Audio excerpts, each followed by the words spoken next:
You're forgetting I don't have to have my headset on right now either. It's of no use to me.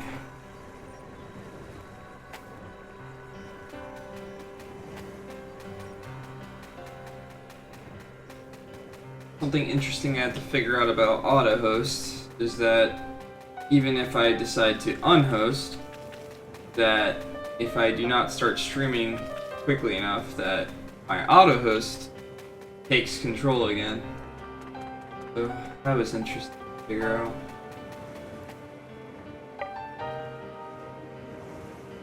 Hi, my.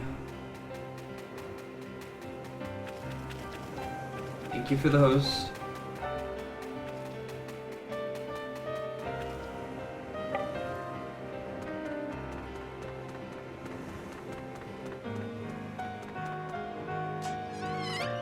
Sometimes, even though I see the button come up to press A to go into areas in this game, it just doesn't work.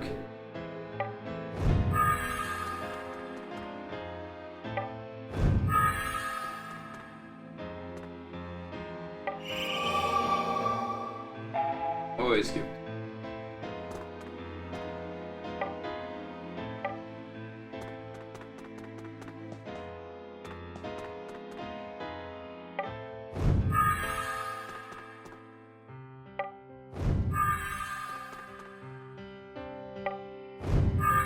Instead of throwing socks at my face this time, you could throw them at me and I'd put them on because my feet are cold.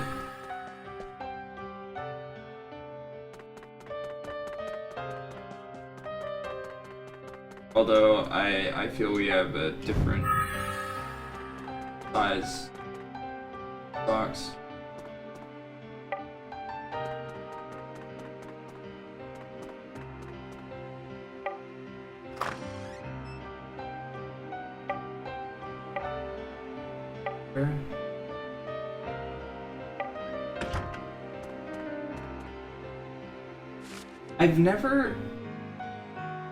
I've never like had clothes that smelled bad. The only time that's ever happened to me was when I got caught out in the rain when I was hanging out with a friend and I had to change clothes and I put the wet clothes in a plastic bag and then the plastic bag was like inside a suitcase or something like that for a day, and then the next day it smelled. That's the only time something like that's ever happened to me. Oh well, you'd have a hard time considering none of my socks are currently in my drawer. They're all in my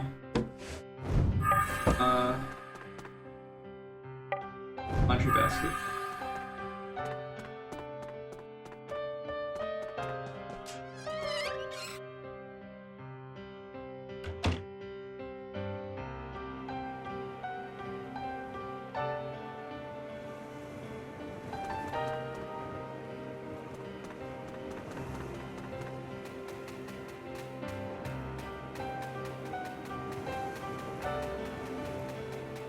Actually go in or not.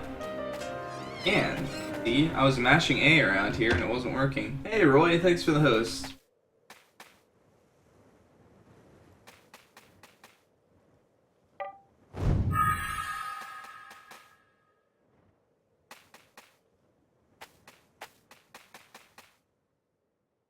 Double socks.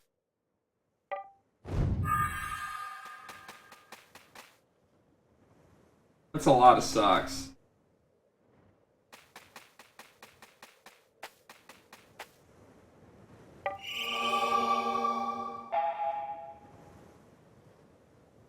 How are you doing today, man?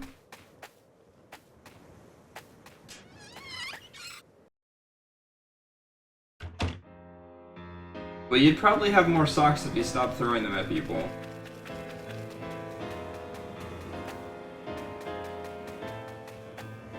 I can get up and back there. So.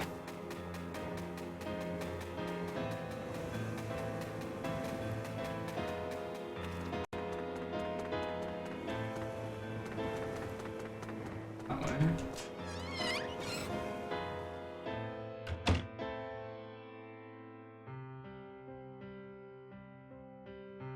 Industrial potato fryer.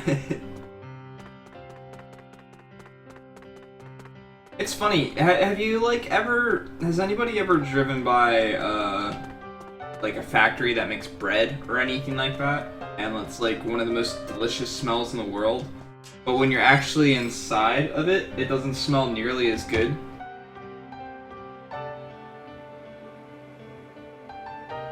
My mom used to work for Buttercrust Baking Company. Delivered a whole bunch of bread all over the place. She did all the financial stuff and things like that. And that was in my hometown. And you would always know when you were close to it, and you could tell where you were because you could smell the bread. And for my senior year, we had to do a career day type thing, or maybe it was my junior year. We had to do some type of career day type thing and actually go and watch somebody. And I got to go through a tour of the factory and stuff like that, which was pretty interesting.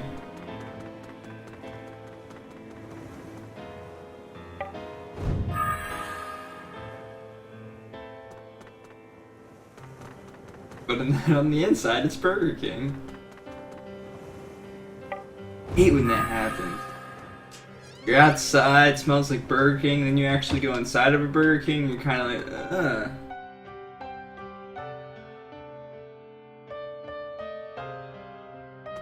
How does, like, soda syrup smell up close? Because it's weird. For me, like, Dr. Pepper is that one soda that no matter how many different places I get it from, when it's, like, in syrup form, it always tastes different. It never tastes the same. And that's actually where I've liked Dr. Pepper the most, is some places I've tried it at, it tastes much better.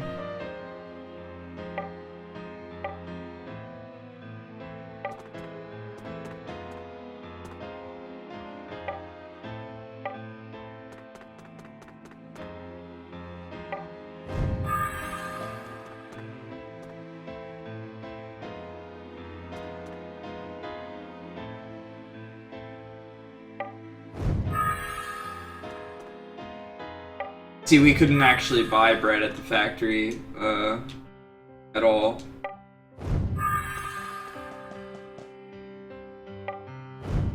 Why was there 10 gold?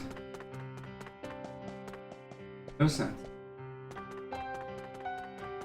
It's a big house, man.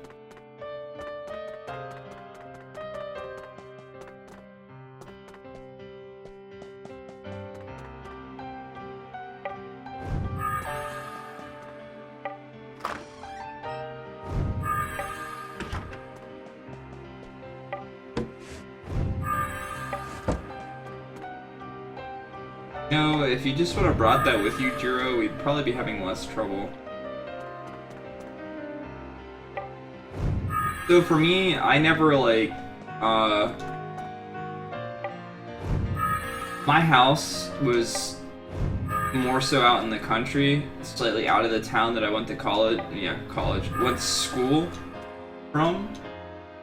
So I always had to ride a bus, and then even after riding a bus, I had like a half an hour walk just to get to my home. So I never really got to like walk around and go shopping and do that type of stuff very often. The only times I did was when I like missed the bus or something.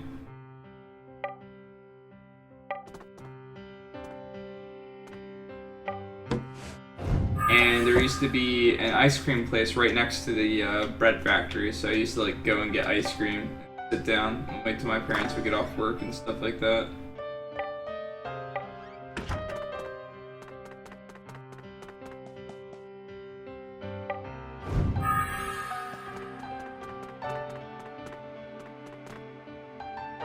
Yeah, I mean, I feel obligated to search everything because on occasion you find something that's pretty good. If I can buy that stuff later, I don't so much care, but I've got no knowledge of this game to know if that's the case or not. like, the Dragon Quest games have a lot of things that you can explore, but those things are obvious. You can explore pots and barrels and things like that, and chests. And there's like sometimes bags on the walls and stuff like that. You can explore those too, and drawers. Like, but that's a common trope in JRPGs. But this game, it's like, oh, you like the fact that you can examine shelves and drawers and things like that? Well, we're gonna put 500 of them in every single room of the game. How do you feel about that? I mean, you can explore a freaking cactus.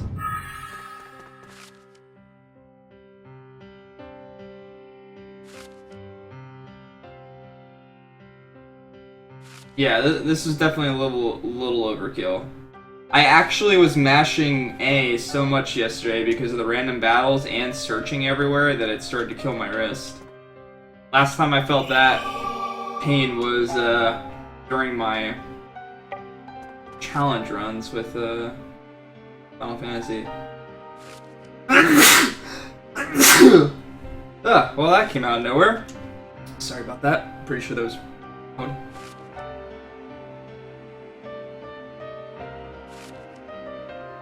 Thank you.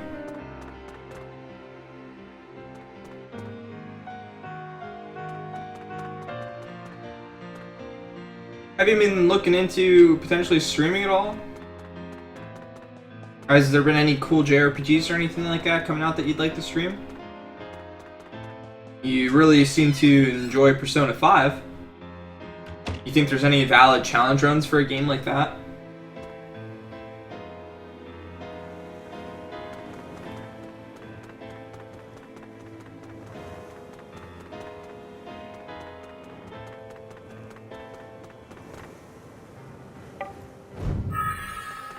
There was 10 random gold in the wood. The thing that bothers me about this game is that it makes no sense as to where like everything is. Like the game just wants to reward me from pressing A on everything, whereas I'd rather not have the ability to mash A on everything instead.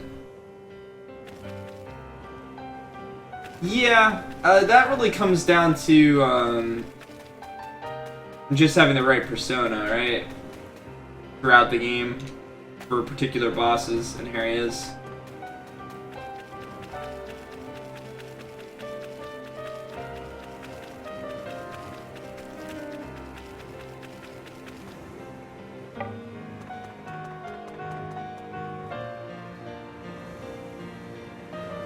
Yeah.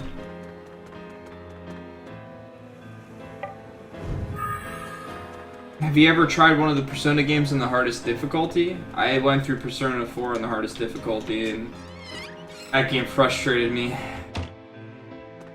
Then again, I shouldn't have played it on the hardest difficulty mode. Probably would have helped as well.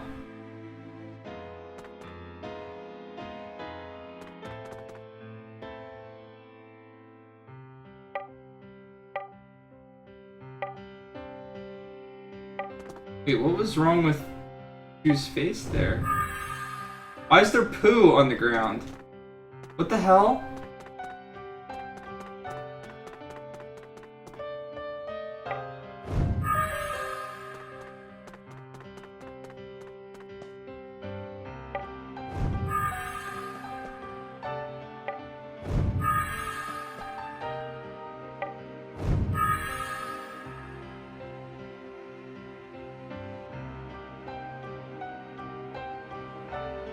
Yeah, you know, I agree, but that also makes replay value of the games kind of...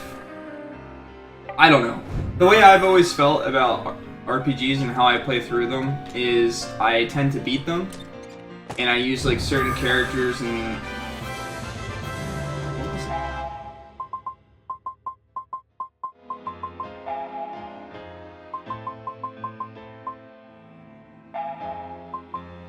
Phonograph, the ancient device used for listening to...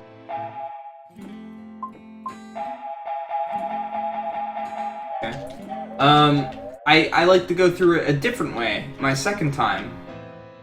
And the thing about the Persona games is that the bosses are so specific to like what really works on them effectively that you end up kind of going through the same way.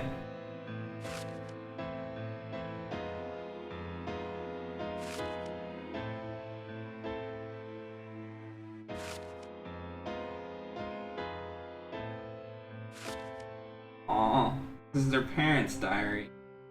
That's gotta be sad.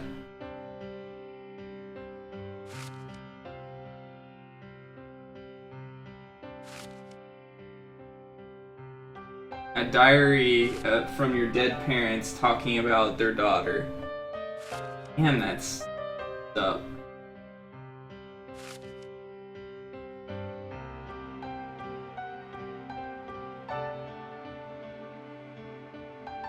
Shit, I forgot to start my timer. God damn it. I'm the worst at that.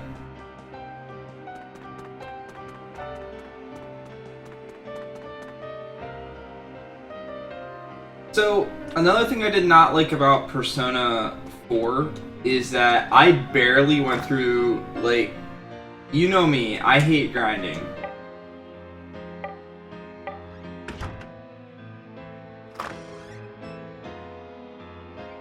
So, I avoid it. And you cannot play the game on the hardest difficulty and completely avoid grinding, so what I did was I would only fight the gold hands, and then I figured out methods of beating those gold hand things, and then I would go heal at the wolf boss. Not the wolf boss, the wolf thing. And I stayed in dungeons. I would literally be in dungeons for days. I'd go, I'd do a couple gold hands, I'd save the game, I'd be done with it, then I'd go back later on. And, eventually, like, I was barely beating bosses, and by barely beating bosses, I mean every single boss in that game had killed every one of my characters but my main character. Well, apparently that was her underwear. And then I get to a boss in the game that literally does an ability that can't be blocked. There's no way to prevent any of the damage whatsoever. And it insta-killed me because I didn't have enough HP. So that to me is frustrating. I don't like that. And I can tell you specifically which boss it was because I remember.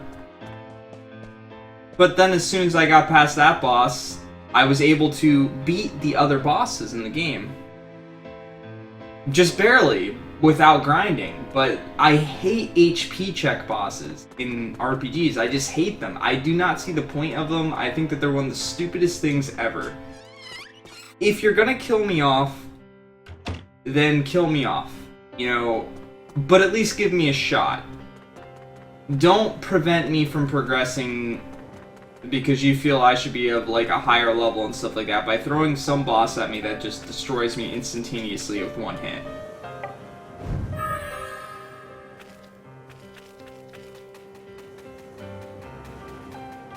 I've never really been a big fan of the whole limited day factor in games either. So that took me a while to get used to in Persona.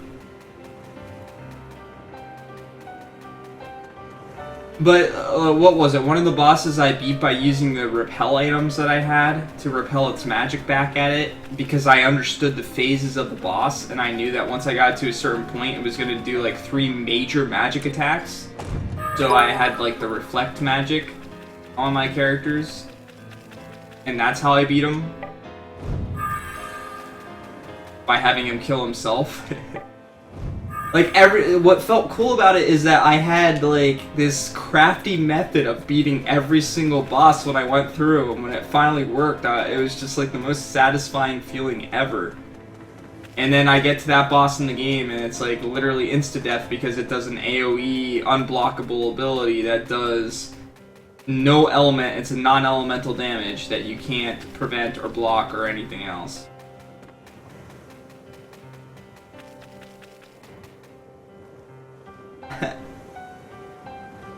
Throws biddies at my face. That's the first time I've heard them referred to as biddies. Thank you so much for the bit, sweetheart. Oh, hi. Wait.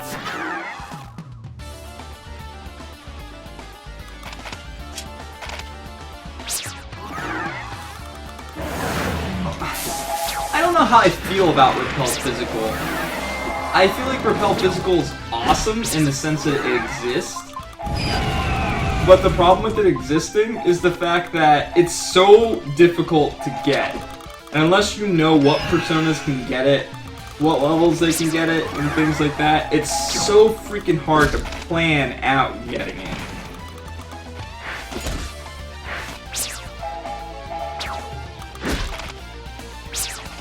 GG, Lude.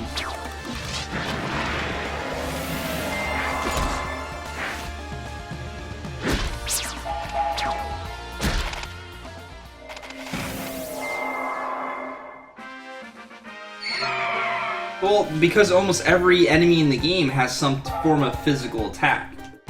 So having protect physical basically is huge. Whoa, what the hell? An enemy respawned right where he was? Okay. That one looks a little bit more difficult.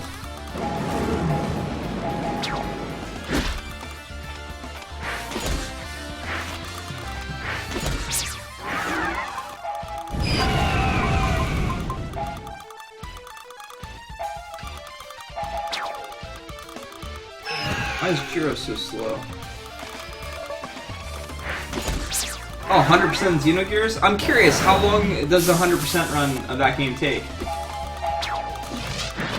In general, how long does a run of that take? Oh, okay, I thought that was 120 hours.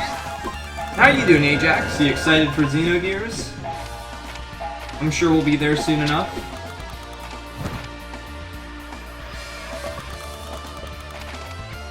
See, that's the thing, I really wish that I could have streamed when I went through Persona 4 Golden, because my strategies for the bosses, they were clever to me.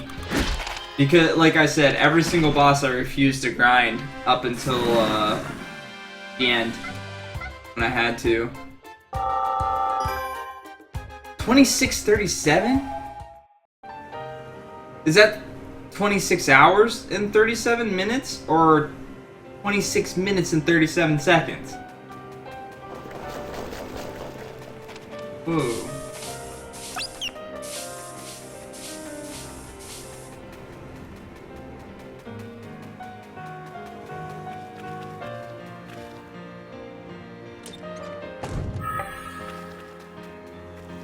Because I think that game took me like 60 hours to beat or something like that. That's impressive. I've done 24-hour streams, I've done like 35-hour streams, I've done long streams, but to be speedrunning the same game the entire time and being consistent with it, that's pretty damn impressive.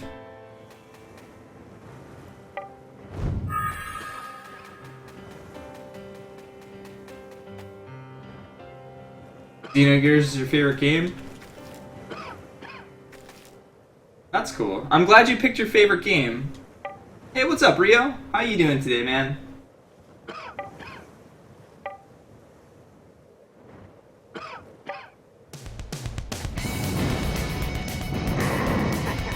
What the hell?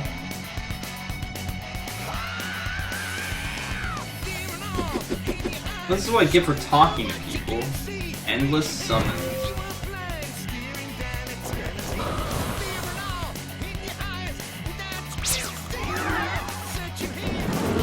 Got defend 95%.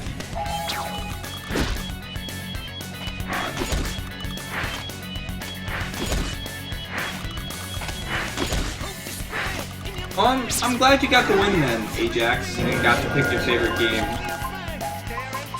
I'm curious if you are to win the raffle again, now that you already picked your favorite game though, what would you pick next? What is my favorite game? That's a hard one. It's probably a toss-up between Earthbound and Chrono Trigger. But I will admit that I have a very, very soft spot for Terra Enigma as well. That game, in and of itself, just, other than its terrible translation, just stuck with me really hard, for whatever reason. What? Not only did I miss, and now he's got super defensive.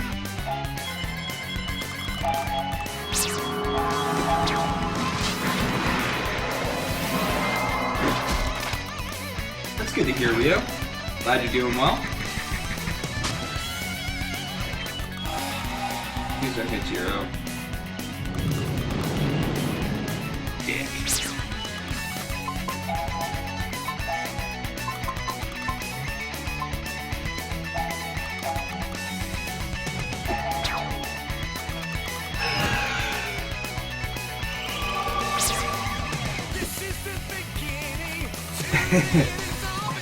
Oh, there you go, man. If you win the raffle, you win the raffle.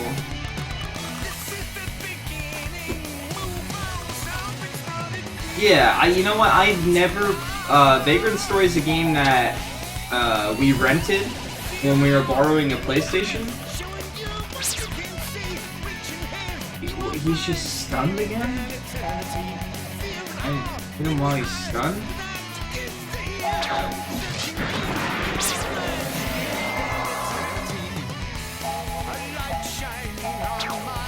I'm really confused that, like... Oh, shit.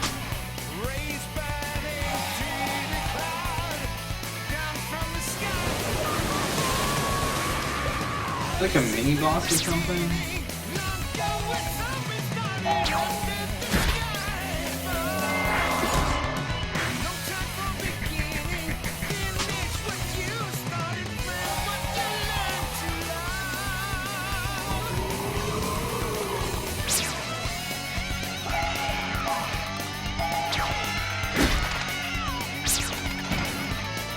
Now this guy's gonna get to go again.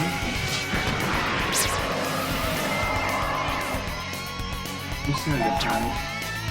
I'm gonna cover more shit.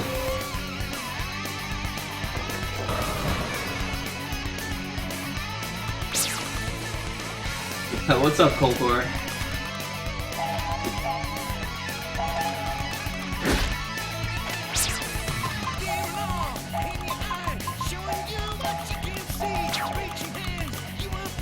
Oh yeah, sorry. I probably didn't even finish my thought process there. We rented Vagrant Story when we were borrowing a PlayStation, but I never actually got to play it. We used to have these, sometimes when we rented games and stuff like that, when you only have one system, one person got to play it, and my older brother was playing it primarily. I never really got to play it.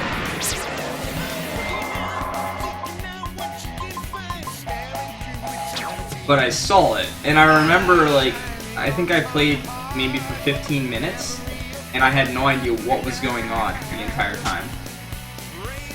Like, whatsoever. So, Vagrant Story is a game I'm actually interested in trying, just for pure, oh, I'm kidding. Pure curiosity.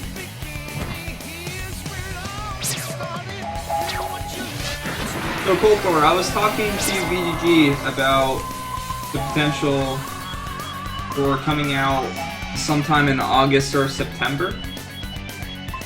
So he'd be coming out for like a week, probably. I wanted to know like when would be the best for you potentially, so that I could plan a big hangout.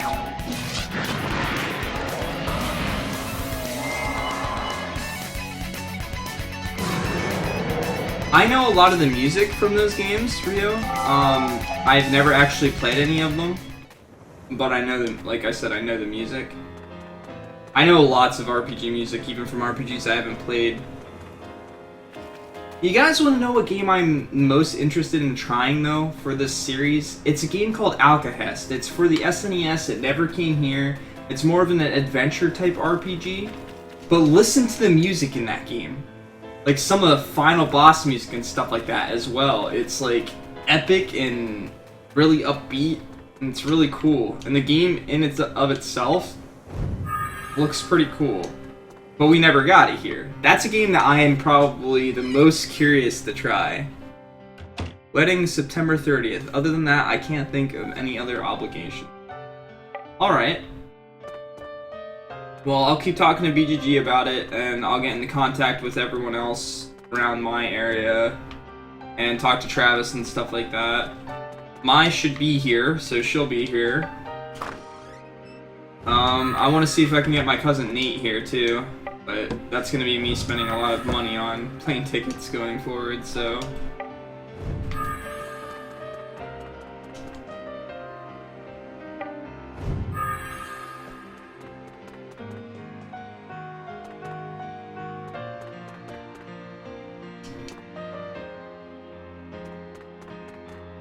But this time around, I'd like to do some board games and stuff like that, too.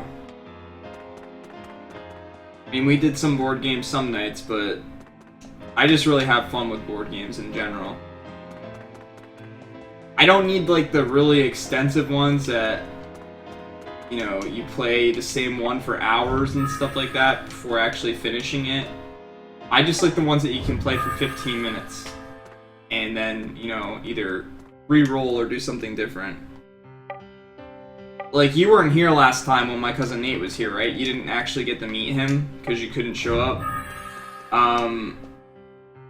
He brought this one called Ghost Stories, and it was so freaking fun. It was a team game where you all worked together to kill these ghosts, and you had to get through the deck to get to the boss and to kill the boss. But you only have, like so many points. Before you lose all your points, you lose, and you can get overrun by a whole bunch of ghosts at the same time. But you have to work together and come up with strategies and stuff like that. So it was really cool. I had a lot of fun with it. I really want to play it again, especially with 4 people.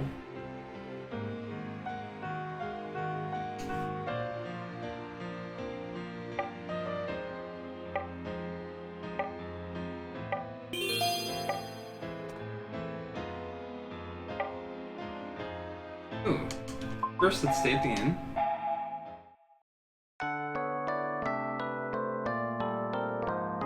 Yeah, and see that my cousin, back where he lives and stuff like that, he gets them and he has game nights and stuff like that. So, like, last time on the plane, he brought, like, 5 board games with him. I am in New Jersey. What does this do? Heals everyone HP a bit. That could be helpful. Now, let's see, where's the trap thing? The trap. Okay, there's trap floor. There we go. Maybe I have enough money for everything, and I can catch up on magics I didn't have. Let's check. Absorbs HP. I don't know how useful that's going to be, but we'll grab it. Reduces the chance of a critical hit.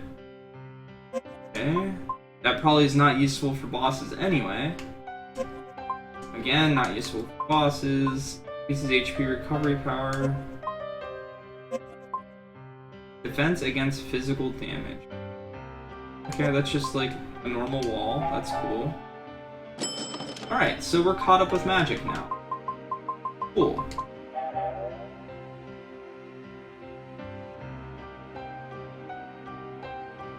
Hey, why don't you send me that, Rio? I'm interested in hearing it. You can either send it to me in a private message or in Twitch, or you can whisper it to me. I love RPG music. I mean, I have to say that probably it's a toss-up between my favorite thing being the storyline in JRPGs or the music.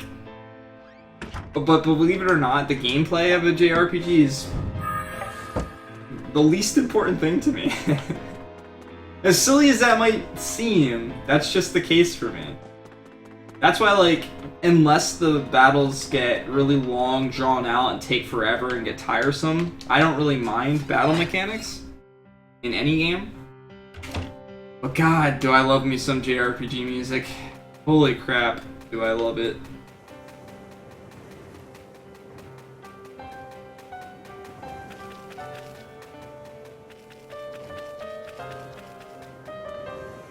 I mean, I was always the kid when I used to play football and like do track and field and stuff like that, and everyone was listening to music to get pumped up and all this other type of stuff. I was the guy listening to like RPG battle music and like piano and violin music to get pumped up.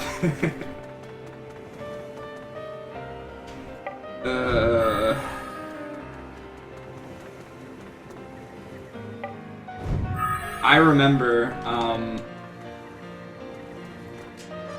like I think it was my sophomore year, someone asked to listen to what I was listening to get pumped up, and when they listened to it, they just like kind of looked at me like I was fucking weird.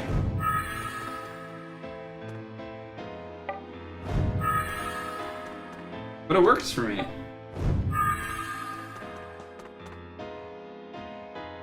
And I was never like the type of person to get like angry and stuff like that before a match. Like getting calm, what worked for me.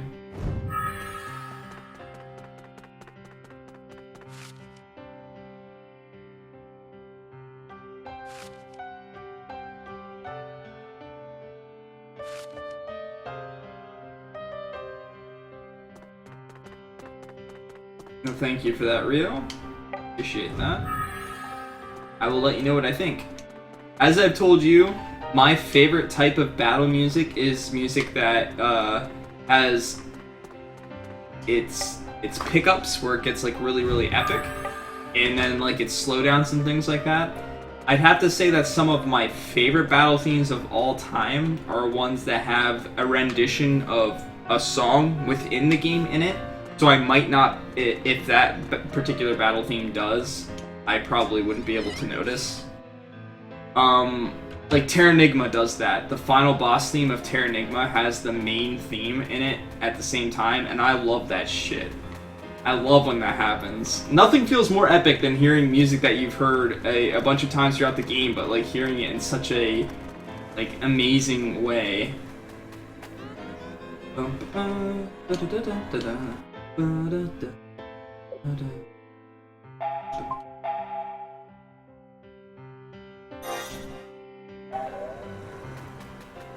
Alright. Up here now. Went everywhere else.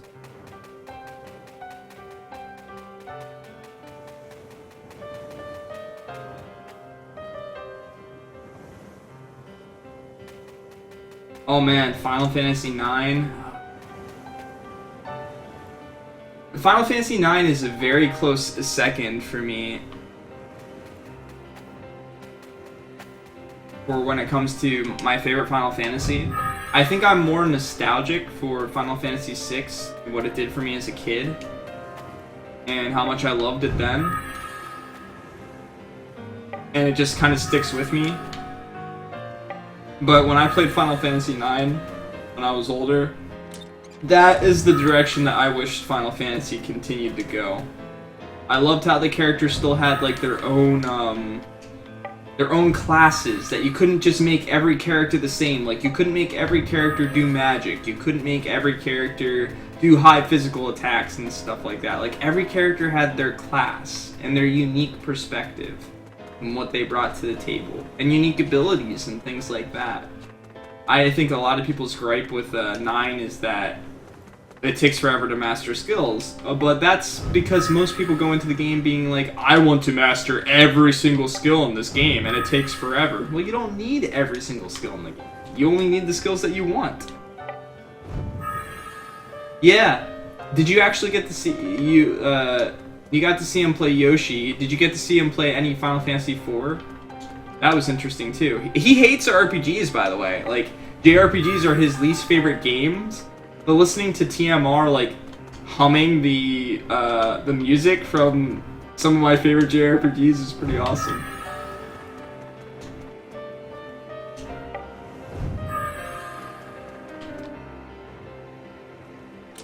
But yeah, speaking of Final Fantasy IX, there's some themes in that. I don't like all the music. I'd say that in Final Fantasy IX, I have less favorite music in that game than I do many other Final Fantasies. That's not to say that the music's bad, it's just that the music didn't stick with me as much, but Feel My Blade, I think, is the theme that plays at the start of the game when you're in the play and you're fighting that battle. You Are Not Alone, the one that plays when Zidane is not alone, obviously, without giving any spoilers away. But I will never do another low-level run of Final Fantasy IX, ever. Ever, ever, ever, ever, ever, ever, ever, ever. That was probably one of the worst experiences I've ever had with Final Fantasy IX, and I never, ever, ever want to experience it like that again. Ever.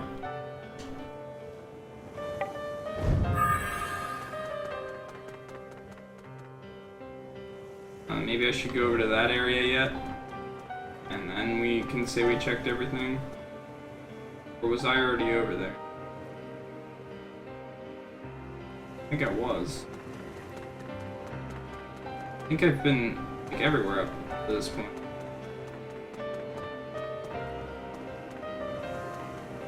Yeah, there's a lot of bad RPGs on the NES, but he's played a lot of SNES games too. Like, he has cursed JRPGs as a genre in general. Like, he just doesn't like them. Hey, what's up, Shadows Abyss? How you doing, man? What RPG am I not a fan of? I'm not a huge fan of action-oriented battle systems. Outside of, like, Secret of Mana and stuff like that. But that being said, I actually... Like, I don't mind the Dark Souls games. Those are RPGs. And action-oriented. I've never really felt the need to dodge skills and stuff like that. Which is why I was not a big fan that Final Fantasy started moving way towards the action-type battle systems and stuff. But any RPG that has a good story, good characters, good music, I'm more than happy to play it and give it a shot.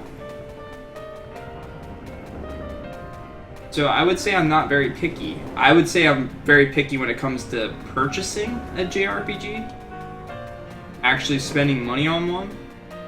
But when it comes to actually just playing them, I'll give just about everything a shot.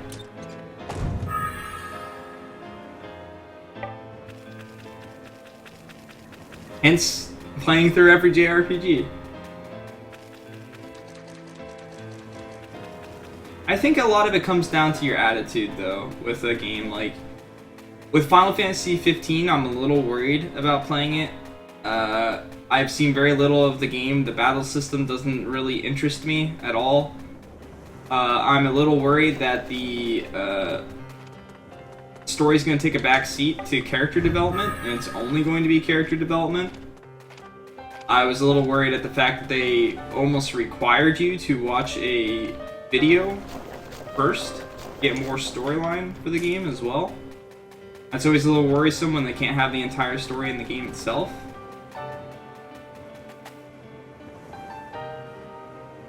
Feels like we've missed something. What did I miss? Gone everywhere.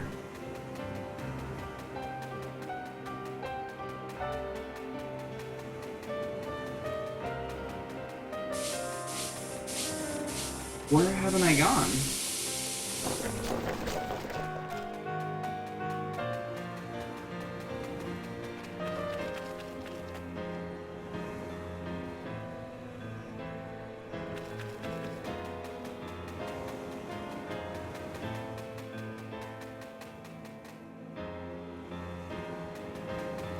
Did you start out confused at the start of the game? Like, what the heck's going on? I've got no idea what's going on type of situation?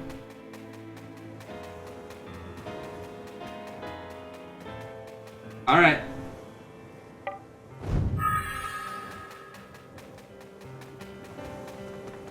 This is where everyone was supposed to be hiding, up here. Did I, like, miss mashing A on something or something like that? Is that what happened?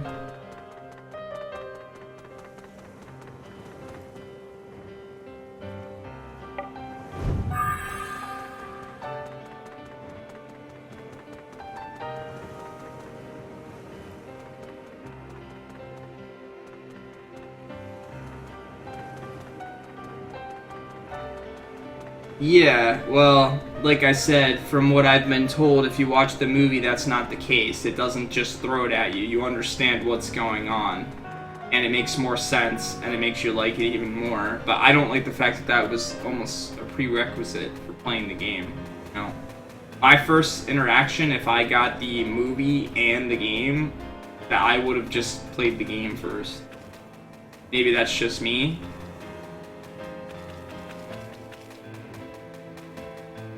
Alright, Ajax, good luck getting some sleep. Thanks for stopping by, man. Have a great night, and good luck at work.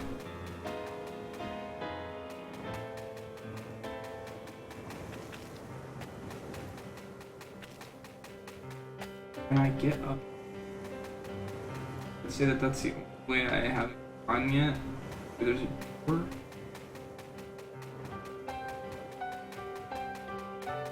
Oh. Okay, never mind, you can't get back through a door.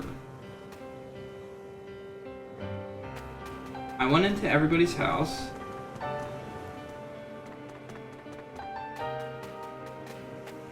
Yeah, that's the best way to do it. Hold your final judgment, play the game, see what you think of it.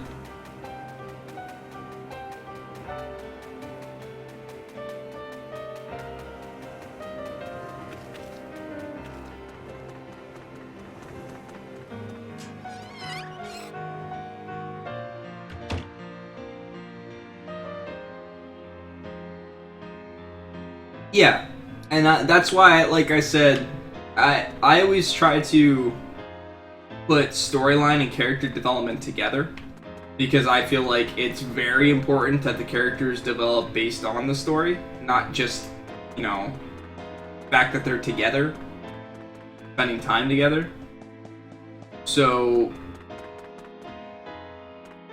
to me, storylines always very important, obviously. I can play, like, for instance, has anyone here played Nier?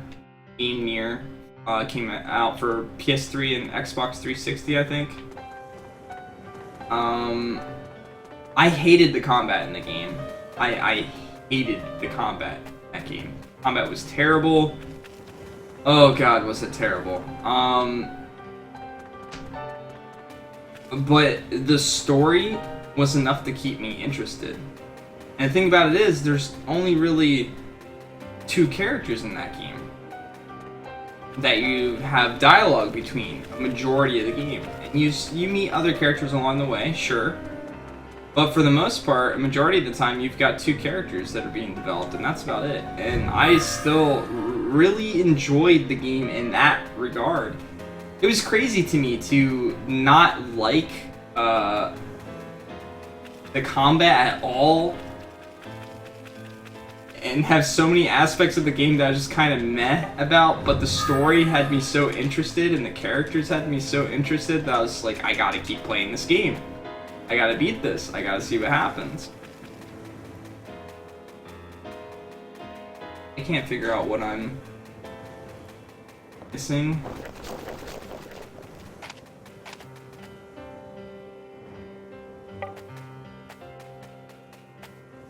Feels like we've missed something.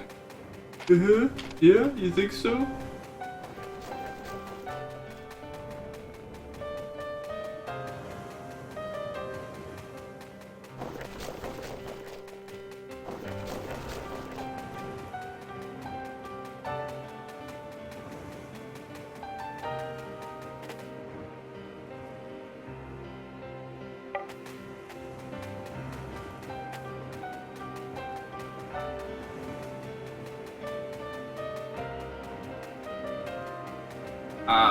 See, my fear about the story taking the back seat is that anytime Square gets really focused on their world and how it looks and how beautiful it is and all that nonsense, their story always tends to falter.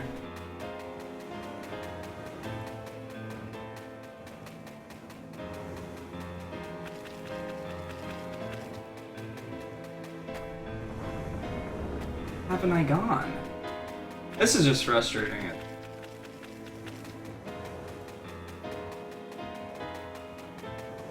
Yeah, it depends. As long as it doesn't get super convoluted, and it's like, you know, they take something that could just be a basic answer, and then they like flip it around with like paradoxes and all that other type of nonsense.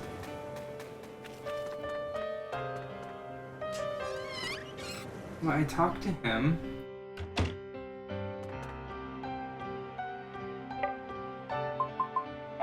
I did stay at the inn, right?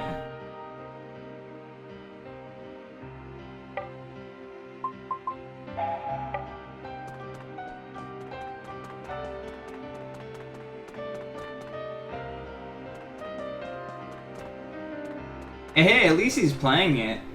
Normally he doesn't play games I gift him right away. But this one I think he was excited for.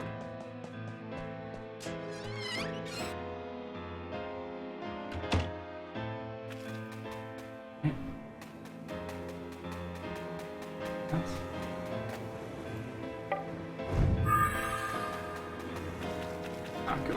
Folder here.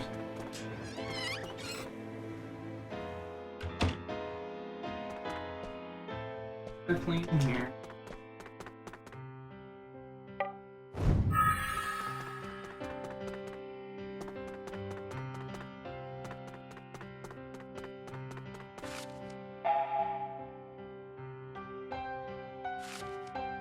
So, I have no idea what I'm missing.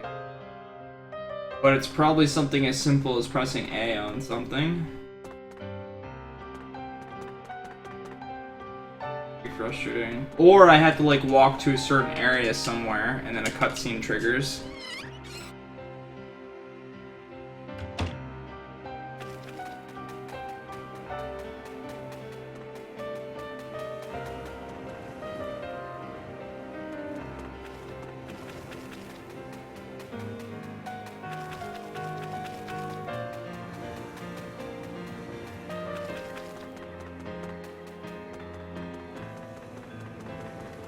Can't go that way.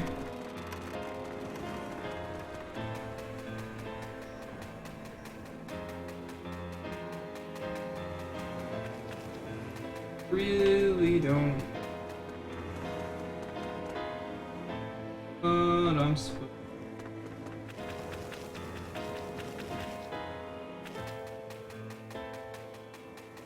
Really have no clue.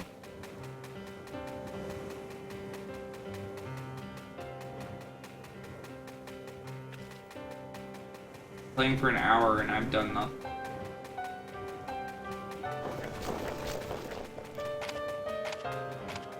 That way. Enemies are respawning, so it can't be killing all the enemies.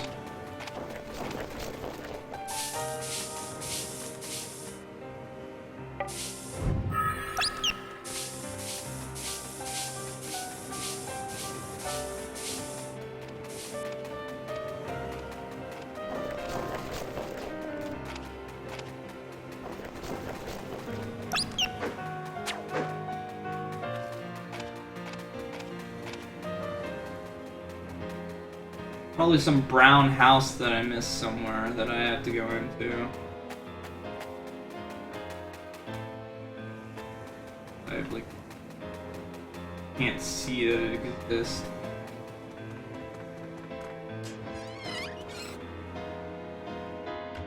Ashram, thank you for the host.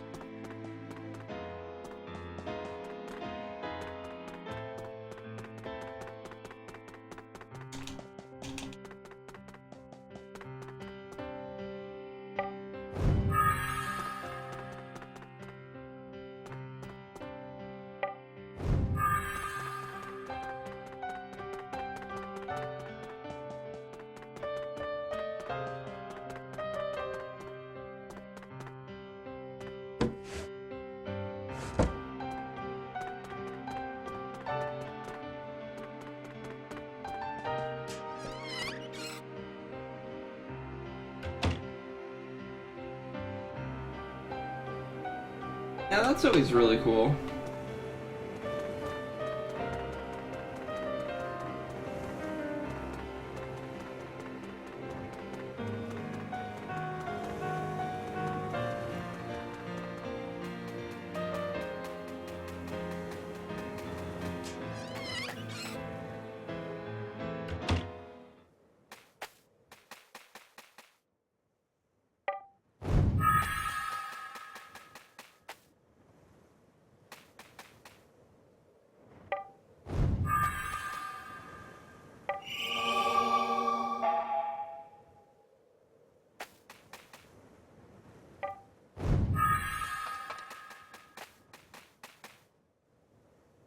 Oh, hey, look.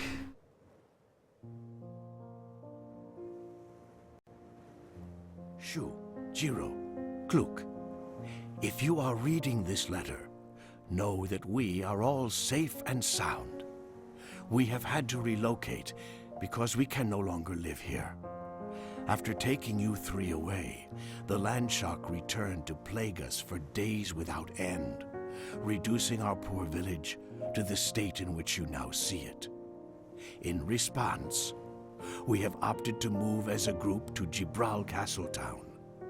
The feeling is that however long and hazardous the way there may be, it would still be preferable to living our days in constant terror of the landshark. We are following the coast road. If you find this letter, we look forward to seeing you there. All our hopes are with you. Fushira.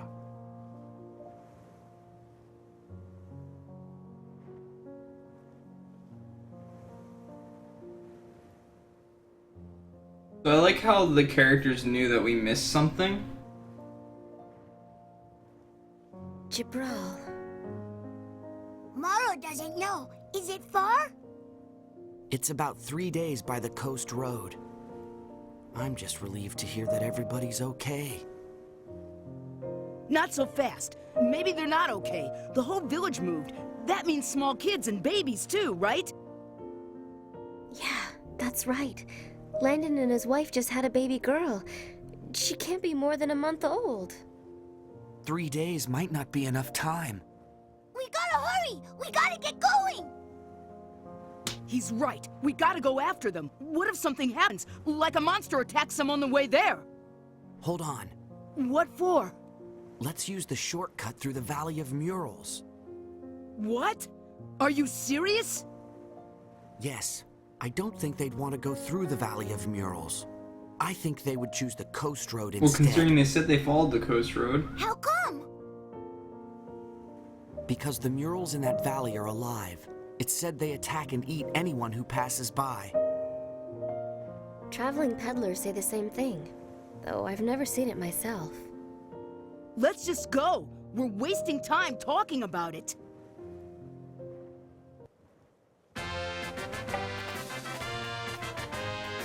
I can actually progress!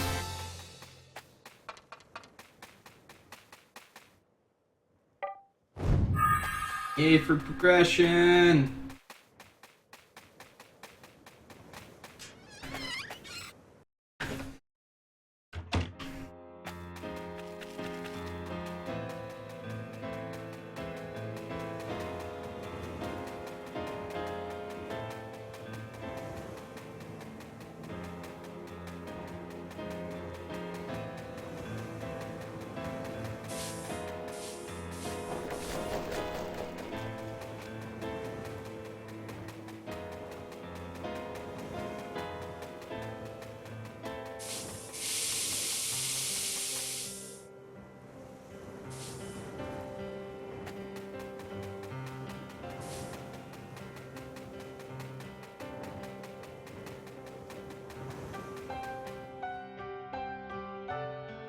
Took us an hour, but we finally left the town. Okay, so I've got no idea where I'm supposed to.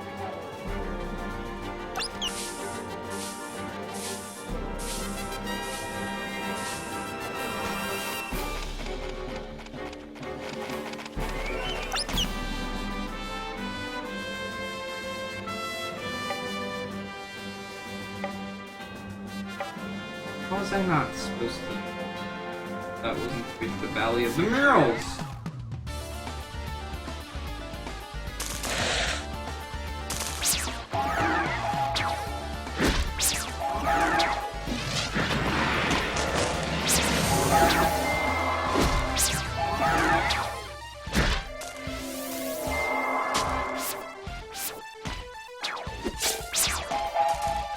One thing I did learn is that the classes only learn a certain amount of abilities, but I think the classes can probably go to like 50 or 99 or something. So obviously we're not going to stay on the class the entire time. I haven't fought one of these yet, so let's do it. Snack face. Ooh. Okay.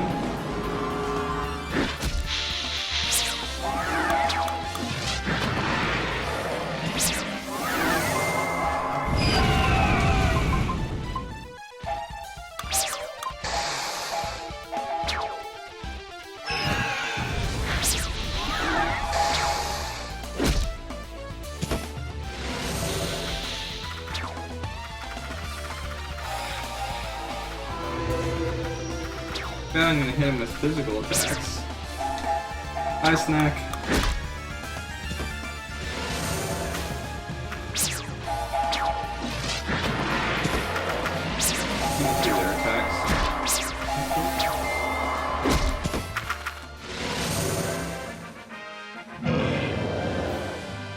I want to mess with this ability called Field Barrier as well. We won't get experience in the fights. But where it came out of?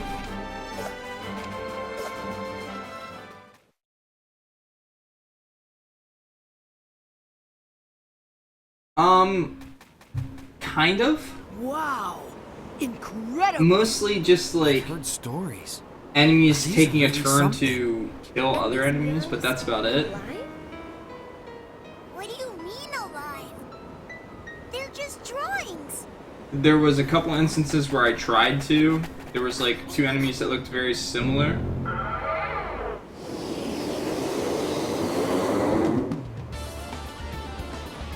Come on.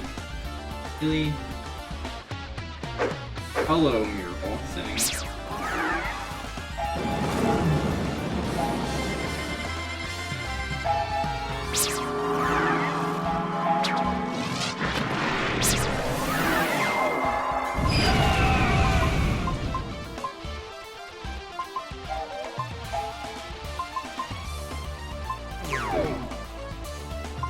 I wonder.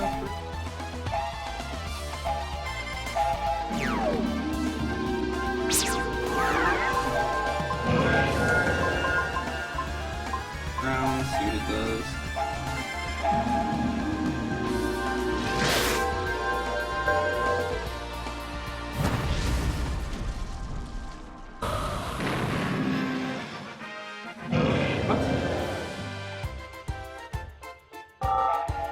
Okay, I definitely thought that that was going to be a boss.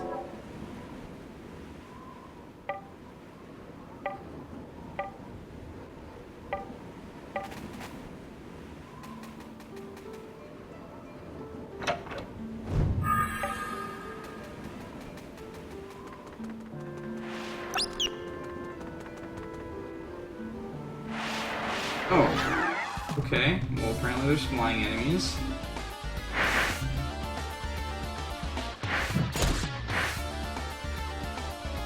Alright.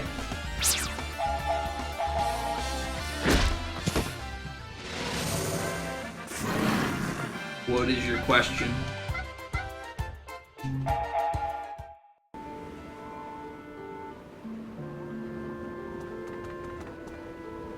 No!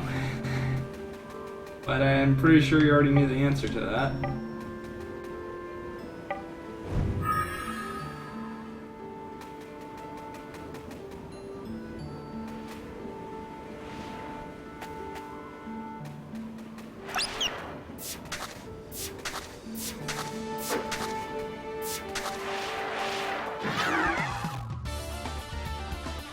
Why can't the thing just have eyes where its eyes are supposed to be? Why does it have to have eyes in its mouth?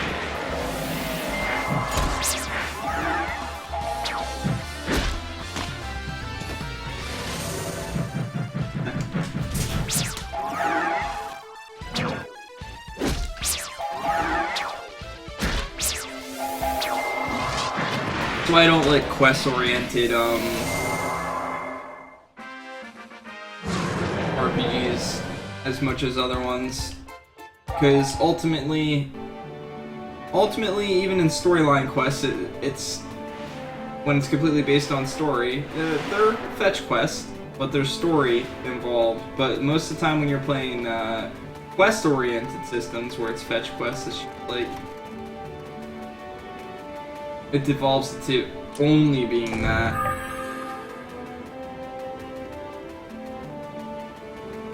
But again, I'll take it for what it is. Poison me. Definitely gonna be an enemy that fall.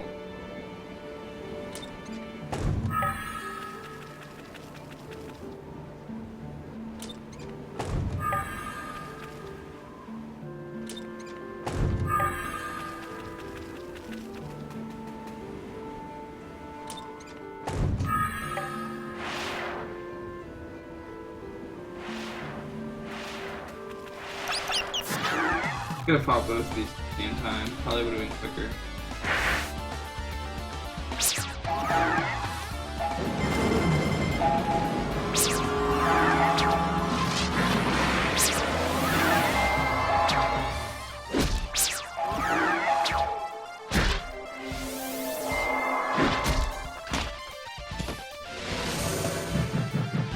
I'm sure I will.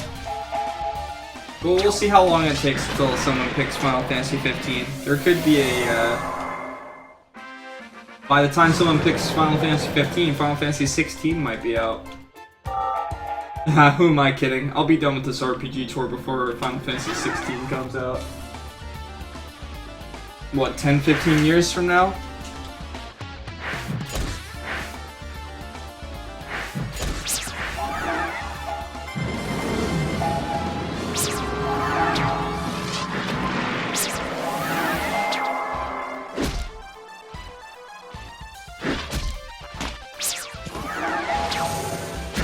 There's a few people that are gunning for Final Fantasy 15 that really want me to play it, for whatever reason.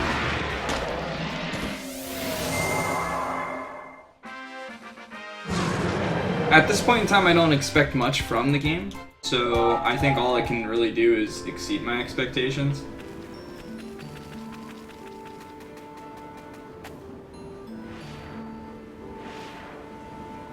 What is that? The mouse in chat? What is that supposed to mean? Like spoilers, you mean? People spoiling stuff? Oh shit.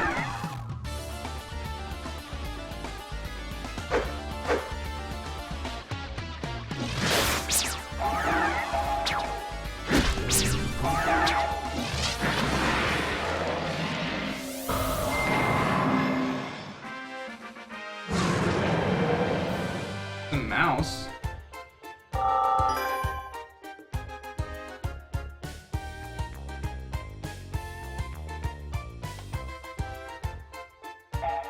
Unless you're talking about Zombie Mouse, in which case she's already beaten the game, so.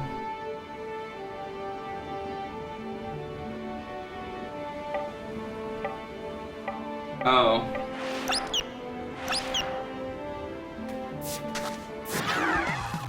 Like I said, I'm not against playing the game. I'm not super excited for it or anything, like a lot of people were. I'm not against playing it. It could end up being much better than I expected.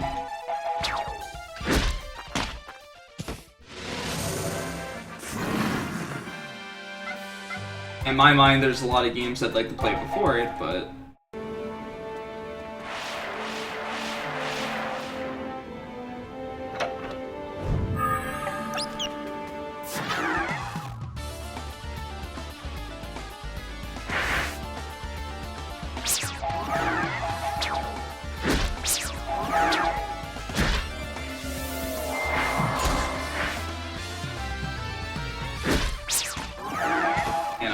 counterattack.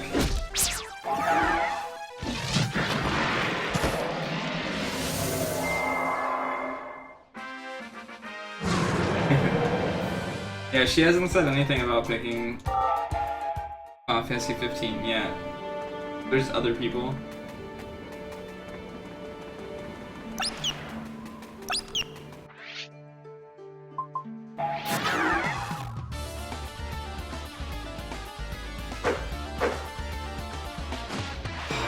Oh, well here you go. Here's a monster fight.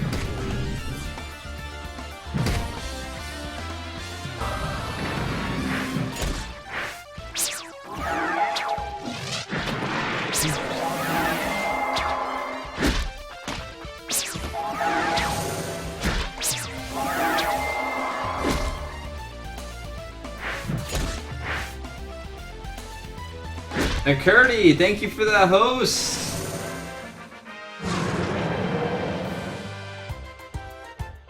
Are we seeing a McCurdy that has finished Final Fantasy VIII? His favorite Final Fantasy of the bunch?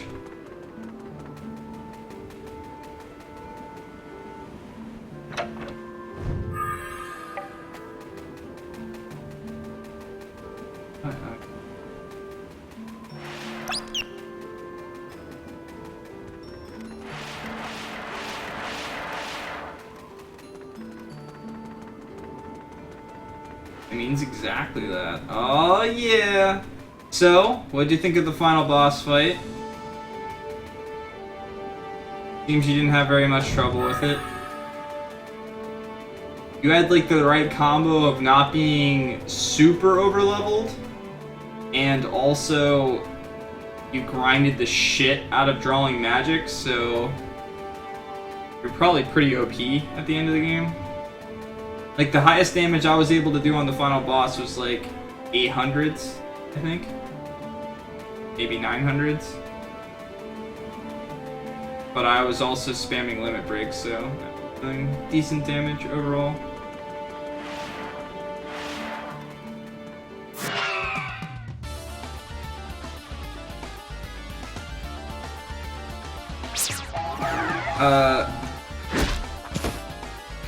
So what do you think of the fact that your magic can be blown away, and that once your characters die, you can't revive them?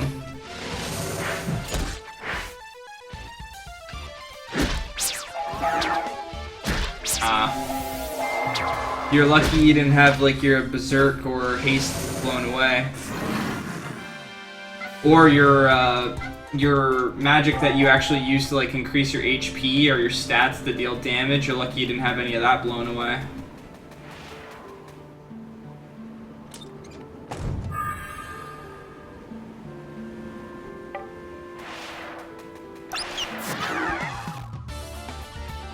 My first time beating the game, she killed off all of my characters, blew away all my healing magic, and I was just, I was beating her with Squall alone. And Squall, she used her ability that brings you to really low HP. And so I was using limit breaks constantly. And then all she had to do was attack me, but she used the ability that brought me to low HP again. And she missed with the physical attack. So I got really lucky the first time I beat the game, and I was never able to replicate that. I actually had an easier time on my limited draw playthrough. Can I open the chest at least? This means that there's going to be a fight on the drawbridge, obviously.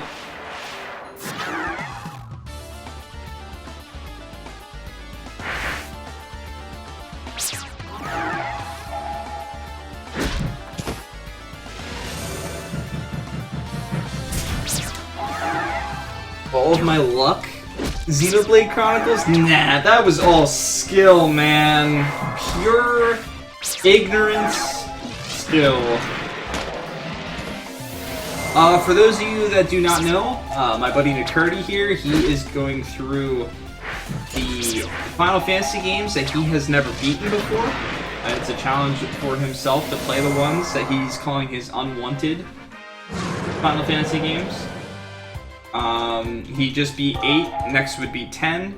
I believe he has to play 10, 12, and 13 yet, and then he's done with his unwanted 6. However, I think he's going to be taking a slight break and be playing Xenoblade Chronicles.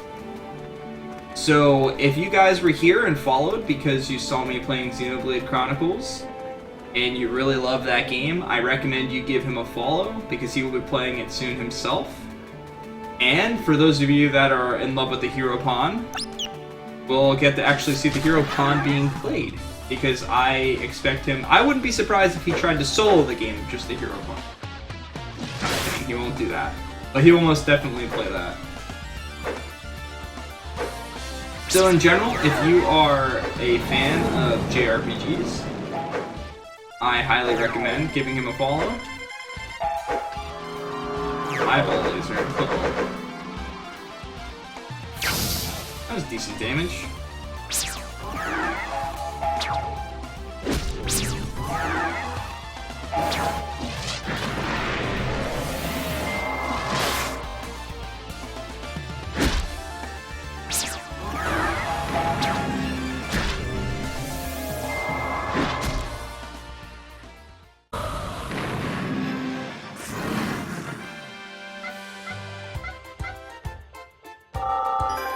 Occasionally, Nakuri and I will do blind races of games. We will pick a random game, whoever's in charge of picking the game that day, and we will do a race of it, at least for 2 hours, but normally until completion.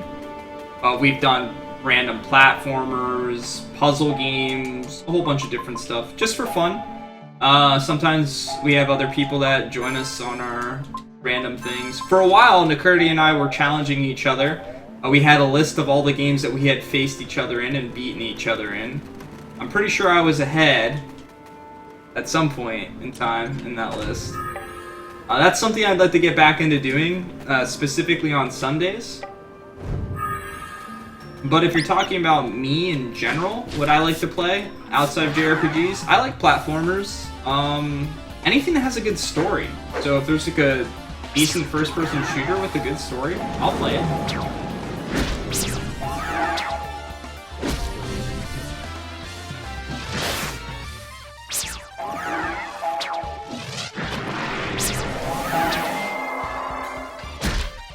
Oh, that's slow down.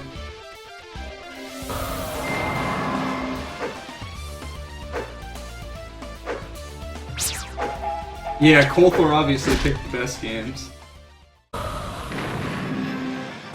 Fortunately, Kolthor doesn't stream very much on Sundays, or he would join the blind races more. What did she learn? Boost magic MP plus 25%. That's pretty cool.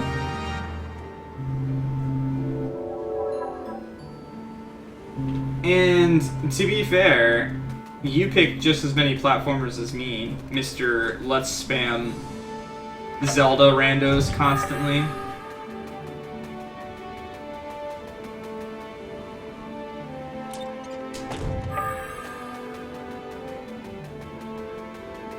Widget wasn't that bad, and I was the only one that beat it. You guys all gave up. You guys were like, get this. I wanted to get both of them in the fight, but too slow to react. Counter attack. Bam!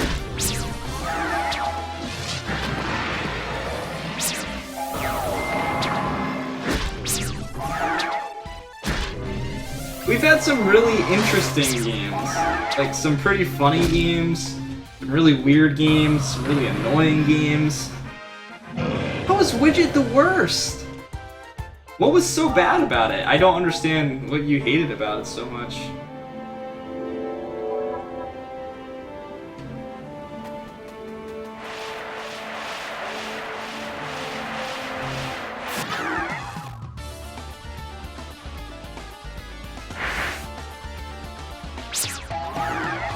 I'd have to look at the list of all the games now, man.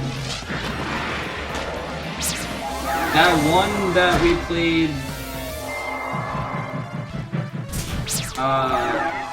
the one with the character starting with the pitchfork? All of us spent like the first hour of that game on the first stage trying to figure out how in the heck we were supposed to move. At least in Widget we were able to actually move and figure stuff out.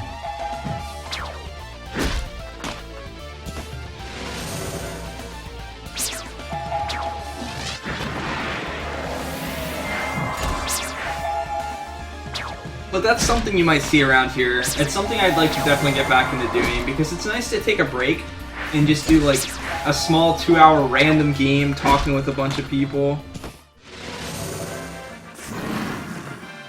Which it was a Nintendo game! Like saying like, the plumbers in Mario Bros look terrible, therefore it's a bad game.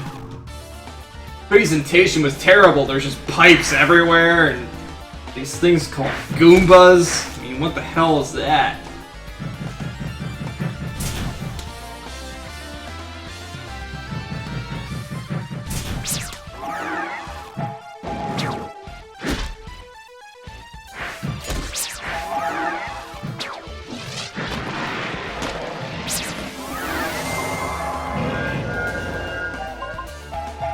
We played Chocobo Racing.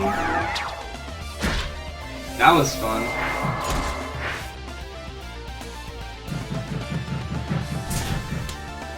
We've gone through some of the Castlevania games, but every time we play one of them, everybody quits.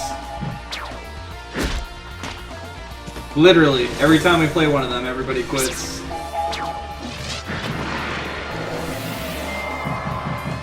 Yeah, your birthday stream was pretty awesome. We played through Super Mario Kart, in which case we have determined that Nakurdi is never allowed to pick Yoshi in a game ever again, because the winner of Mario Kart is the only one that gets to pick Yoshi going forward, and that was me. Then we played that shit game, Super Mario 64. Oh man, so bad. Such a terrible game. Not joking at all.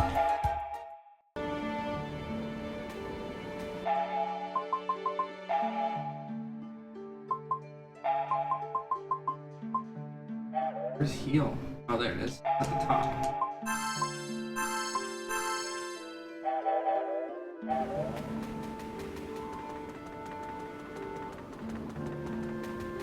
But yeah, in general, we just have fun here. I have a really good group of friends on Twitch. I've met a lot of really cool people. I mean, even from streaming half of these games for the Grand JRPG tour, I've met so many really cool viewers that always come by and talk a lot to me, keep me invested in the games and stuff like that. It's amazing. I love it. Alright, that's where I'm supposed to go. Fight this first. Ooh, this one's different.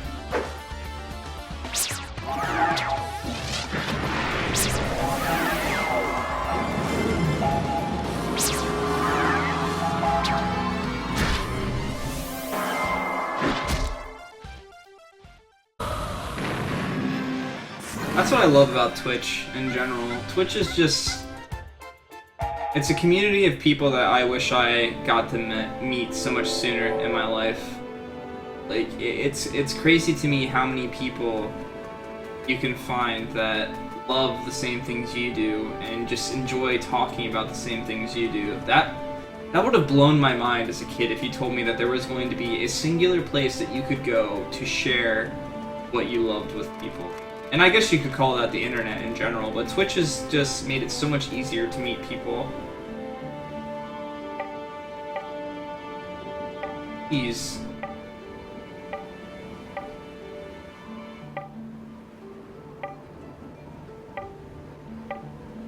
Okay, so this is the right way to go. Don't want to go that way. Go back this way. Absolutely. That's part of the reason.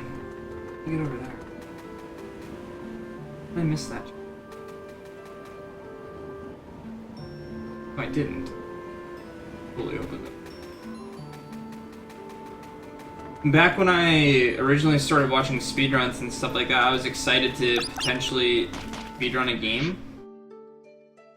Because I like the challenge behind it and the concept of racing people and stuff like that. I always thought that was really cool.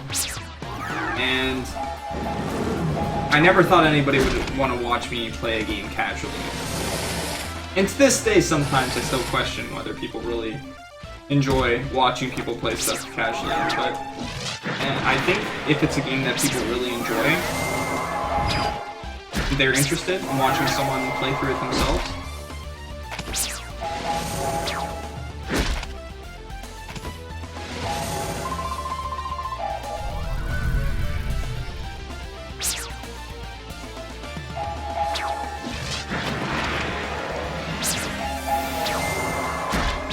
I appreciate that, Rio. One thing I wanted to do when I started this stream is I started out by doing like challenge runs of some of my favorite games, and I realized that some of those games people might have never experienced, and if I could branch out enough, if I could become, you know, a slightly bigger streamer, that there might be people that never played some game I could share them with. And that was fascinating to me, to introduce somebody to games that I loved so much and share it with them.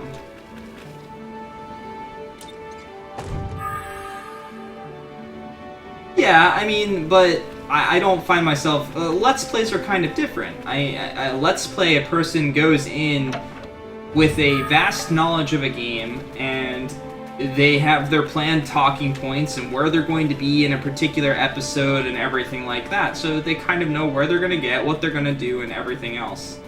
And when you're streaming and you're playing through something casually, especially if it's something you haven't played before, you don't ever really know what's going to happen. So it's hard to be exciting and extravagant and all that type of stuff at the same time.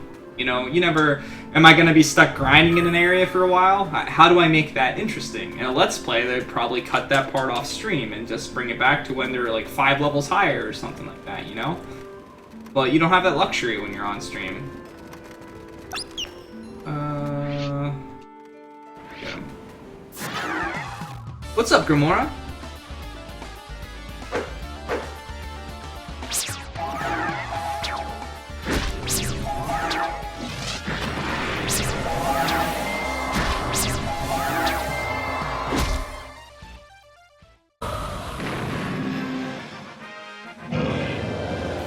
Like, I don't exactly find myself an overly exciting person or very entertaining. I maybe have my moments, and sometimes depending on what you're playing and what you're doing, you can cater to that a little bit. You're playing some SNES SimCity? What's making you play SimCity? What made you decide to play that?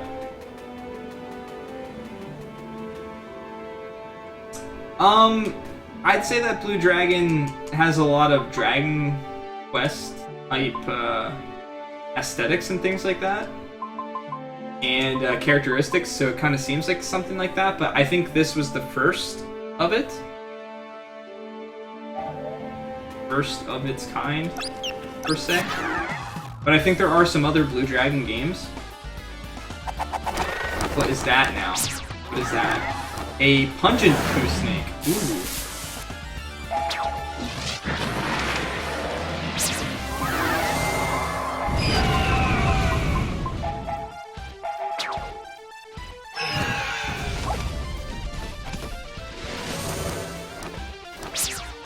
Yeah, I know there's one on either... I know there's one on DS. I don't know about any other ones. But I know that there was one that came out shortly after this one, I believe, for DS. I don't even know. It could, for all I know, it could just be a remake. I'm pretty sure it's on my list. That's one problem that I had when I was creating my list in the first place, is there's a lot of games that are just remakes, but they're named something completely different, and the descriptions online don't always blatantly say, like, this is just a remake of such and such a game. So... you know, that's why, like I said, I don't feel like this list is anywhere near perfect, or, I don't know, even close to what it should be. But we'll get it there, eventually. We'll get it there. The Reddit post that somebody made, and I read that they made about this challenge, that was a lot of people's biggest complaints, saying things like, why aren't these games on the list? Why isn't this game on the list? And things like that. And the only thing I can say to that, if anybody has that thought process in their minds, those two, why is such and such game not on the list? talk to me about it. It's quite possible I just didn't even know that the game existed. You have a huge modem? Is it any good? A good modem? And what's up, Serene? How are you doing, man? But I mean, one person creating a list of every single JRPG, which in and of itself is a, what people determine as being JRPGs is pretty subjective to begin with. You gotta expect that there's gonna be some type of discrepancy and disagreements and missed stuff as well. It's like asking one person to create a list of every single movie ever made. You know how long something like that would take? Even though all the resources are available.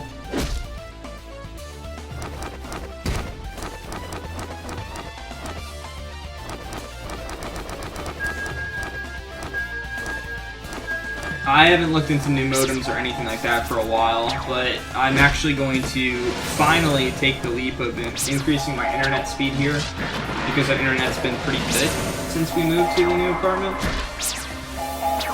So I think that it's something worth trying at the very least.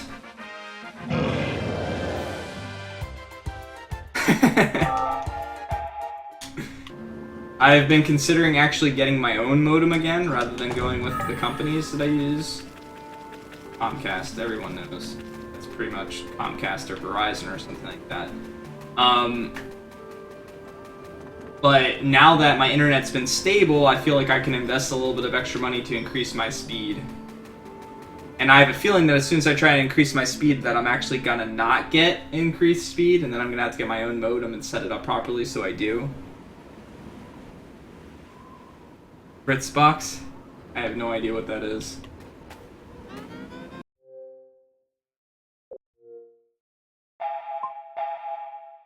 But one thing I will say for anyone that's here, and... Can I already say it? Yeah, okay. For anyone that's here, anyone that has ever considered streaming, anyone that's ever thought that it would be fun or interesting or things like that, you should give it a shot.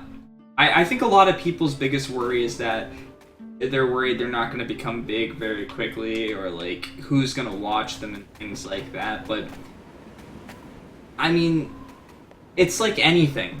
It's like anything at all. You have to start somewhere. And the greatest thing about Twitch is look at this community that we have here. We're a pretty small group of people, and we all stick together. We join each other's streams, we host each other, we have fun, we do stuff together and things like that. And I mean, that's more friends than I have in real life that I spend time with. I spend more time with people on Twitch and communicating with them and streaming stuff with them and for them and things like that than I do anything else. Hey, babe, what's your name? Clue? Kluke? Neato, what a lovely name. Hey, come on out, everyone. We've got visitors for the first time in ages. Look at them all. That voice, though.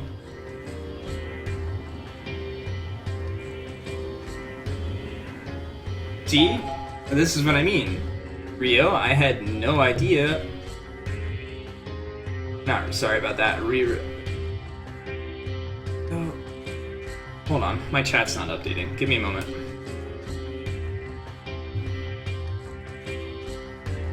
I have two glitched out names. It looks like Serene said something about most internet service provider bundles, and I can see that that's Nakurti over on my Pontificator. Alright, let me catch back up here, guys. Here's quality modem. Most internet modems through contacts, but they are low quality. Finally got upgraded to the new Twitch layout. I don't like the new Twitch layout. Yeah, Grimora. I mean, that's what I had forever. I've been pretty fortunate to have to be growing as of late, and I have to say it's nice to have a chat that's fluid, that's moving on occasion, that you can talk about and bring up things and people ask you questions, and I love that. There are times where it gets a little bit slow, and I almost feel this, like, I want to talk. And the sad part about it is, I used to talk all the time. Like, I used to be the type of person that was always asking questions, joking around, making puns, doing all this other type of stuff. But, like, I wanted to talk to that little cat thingy. What type of noise is that? But growing up and things like that, that used to annoy people. Like, it drove people crazy. They said that I was annoying and everything else. And after a while, I started kind of, like, quieting down and not talking as much and everything else. And I find it really difficult to go back to that personality that I had before. Like, sometimes I can in my life, sometimes I can. And obviously if I drink a little bit, I go back to that. But I've got like this barrier over it right now, which is weird, which is unfortunate because I feel like it'd be, it's a fun personality for Twitch, someone that's just enjoying themselves and talking and things like that, but I had it like dragged out of me so much when I was younger. Like that's not how people are supposed to be, you know? People are supposed to be quiet on occasion, and, you know, not always be laughing and having fun and everything else. But Twitch just proves that that's not the case.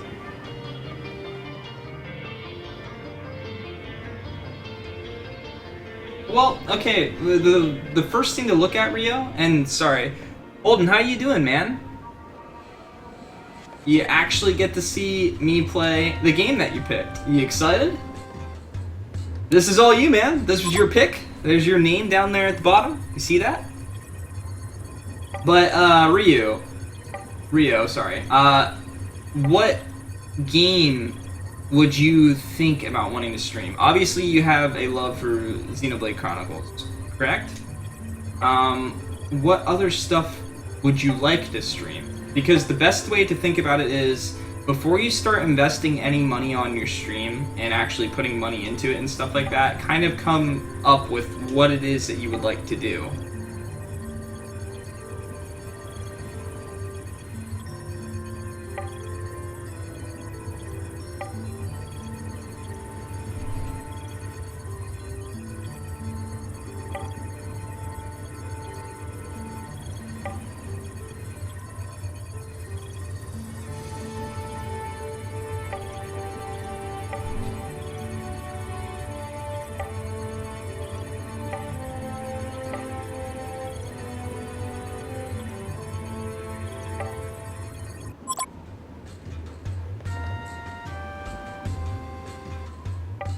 Yeah, like a semi-decent capture card is a good way to go. Like not one that's overly expensive or anything like that, but one that can maybe do some old school systems and new school systems. It doesn't have to be the best quality, and you'd have to work around it and things like that. But remember, there's emulators.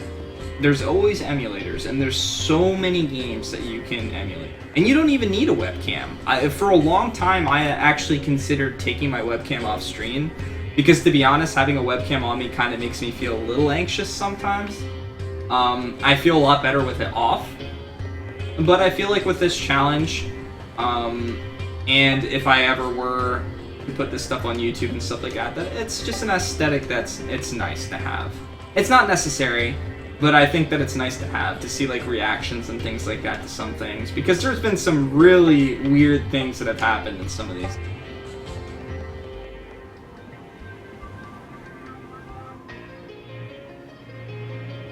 What's out of sync? Is it my webcam? In which case my webcam's been acting up a lot lately, so...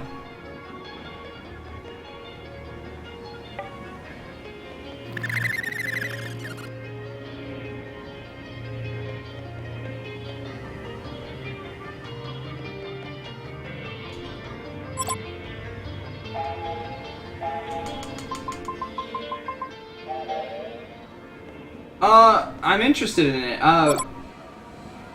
It's very old school in terms of a JRPG.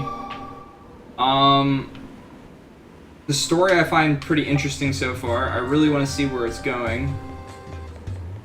The dungeon layouts are a little iffy for me in some cases. maybe it's just because of the aesthetics and stuff like that and the colors that they use, but sometimes it gets a little confusing as to whether I've been in an area before or not because a lot of the stuff looks the same. But other than that, it's been fine. I've been enjoying it. Alright, before we buy this stuff, let me see what other stuff I can equip first, because I have not been equipping my accessories as I've been getting them. Alright, anything better for physical attack for him? No. We go with magic attack, but that's not worth it for him.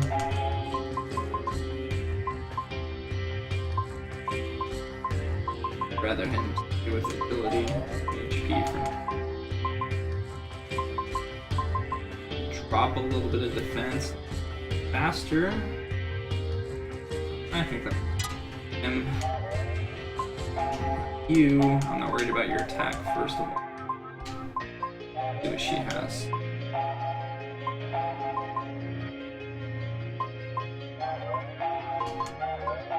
So that doesn't increase your magic attack anymore. Not worth it. No.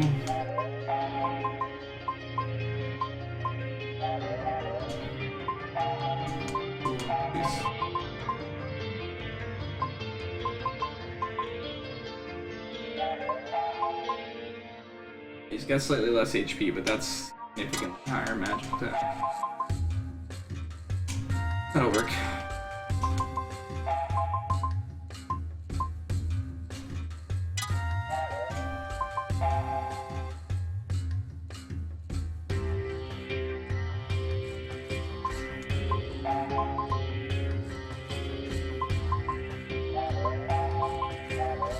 Yeah, I would say that that's the best part of this game so far, is that it's just relaxing and it's kind of easy to take in. It hasn't been too difficult yet.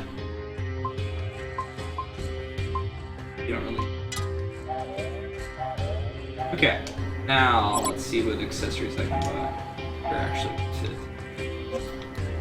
I can increase her attack. I will get one of these. Also increases her key. Agility, I do.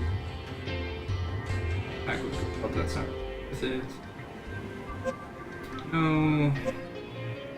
No. Okay. Defense. Magic defense, key, agility.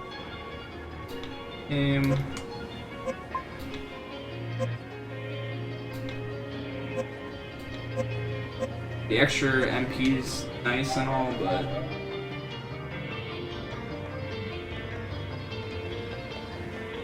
where did I come from? Slope that was going down. One. No.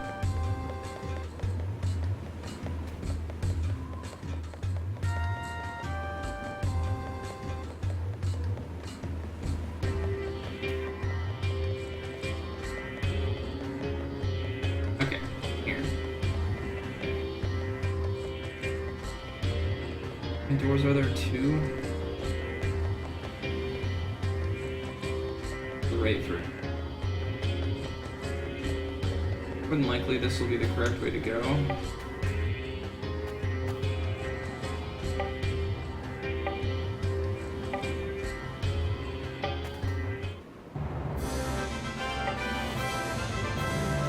Now that that was there, that makes me feel like that was the correct way to go.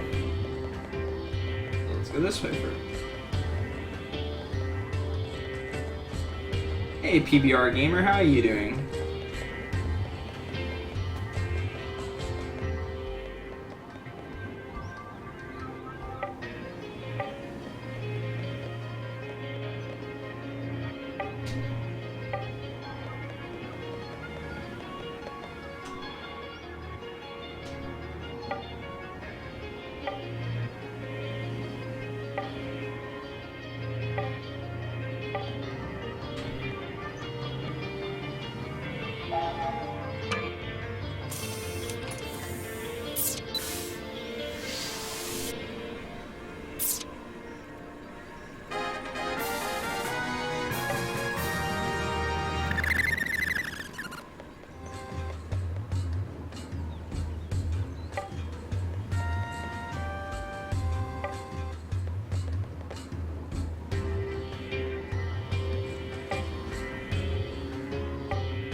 I have to count the cats.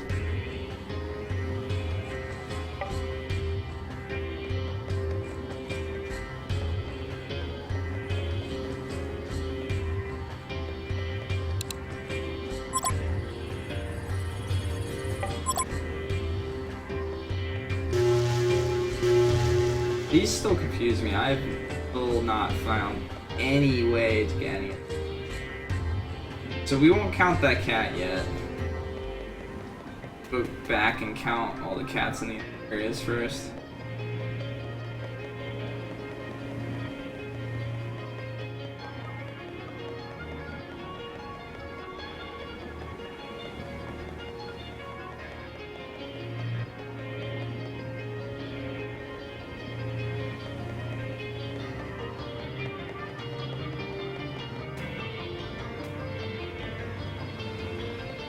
Well, the way I look at it is this. If you're the type of person that likes to play games when they first come out, like if you get really excited for them and want to play them, that's fine. There's nothing wrong with that. There are streamers that play what's currently popular just because it's popular, but just because you're playing something because it's popular doesn't mean that, you know, that's the only reason you're playing it. You're playing it because you want to play it.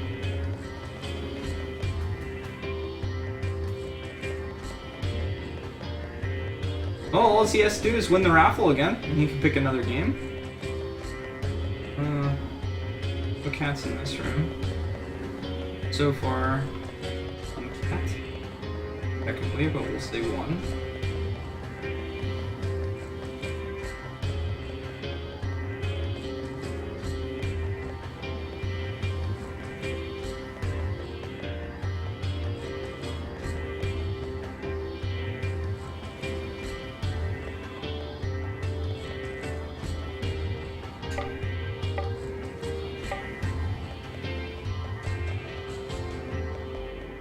Two kitties.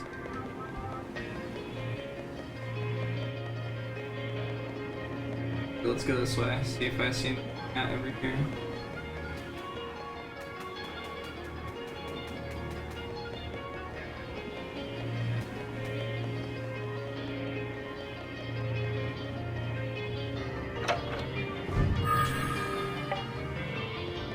Three, 5.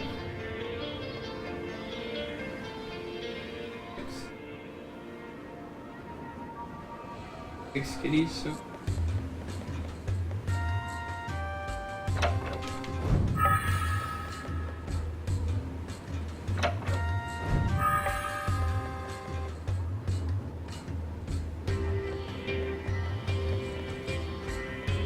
I think it's 7 altogether.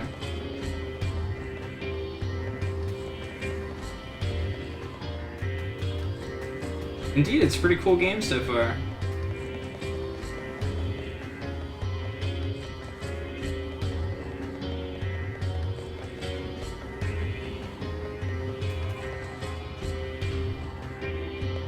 The only thing that I would say about playing something new on Twitch is to be careful of people intentionally spoiling stuff for you if you're the type of person that doesn't like to have things.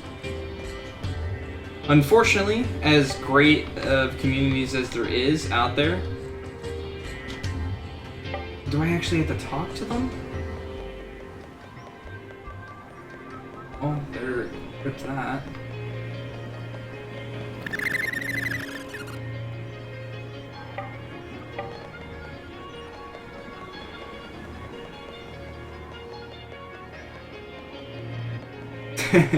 Yeah, his voice gets a little grating on occasion. A little loud. Abrasive. There's a cat in here, is there?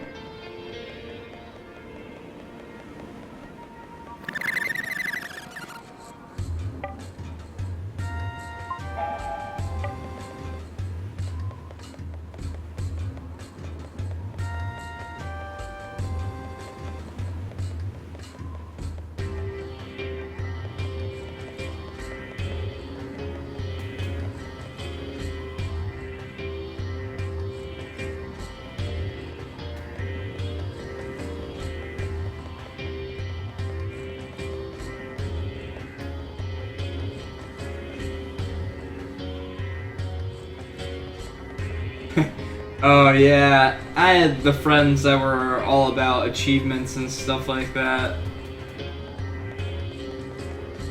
For the Xbox, I never understood that. Playing a game just for achievements.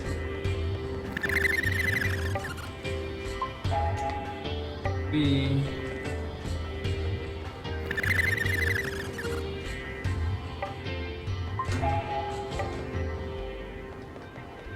Another one.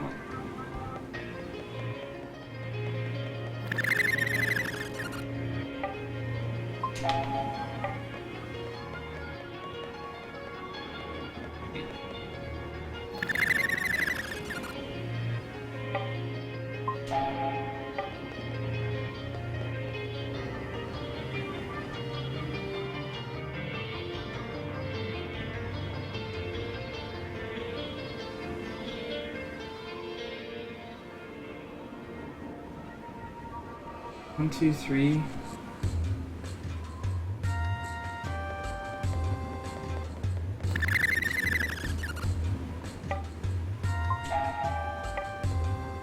One, two. Five. 6. 8.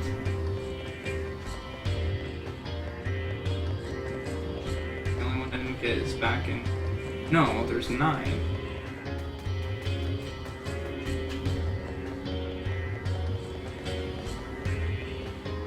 Oh, I get it. 9 lives, so there's probably 9 cats.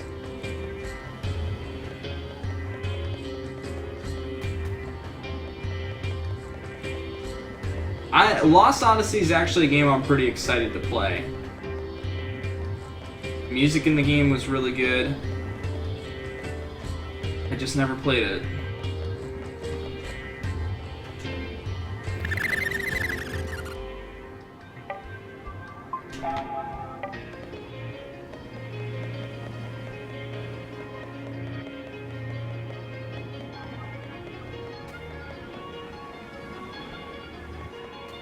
The thing I didn't like, what I saw about Lost Odyssey, is that the battles seem to take very, very long.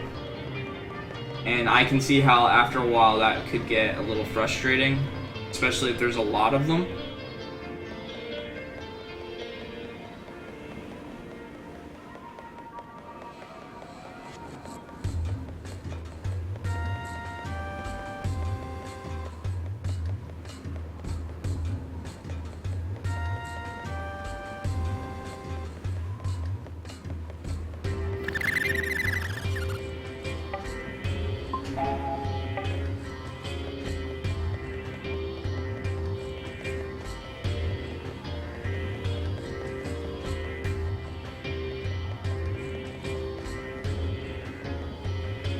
I think there might only be 8, and I messed up by counting one place.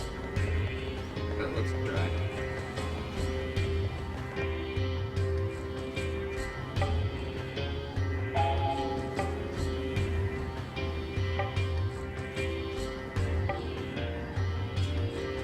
I'm just gonna count the same one 8 times.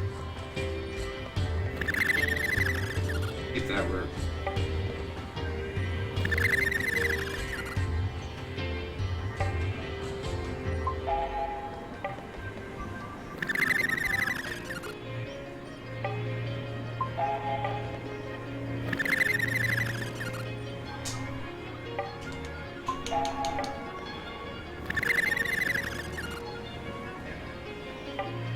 I mean, that's fine.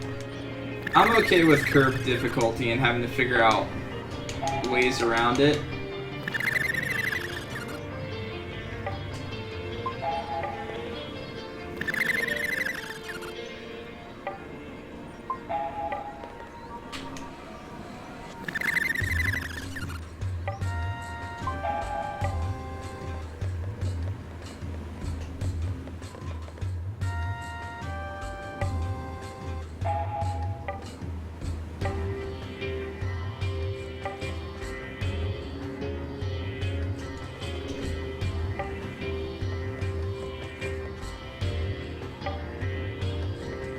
What did I get as a token of appreciation?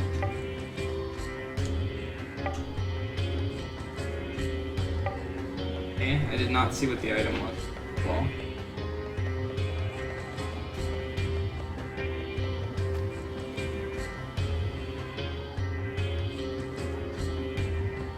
See.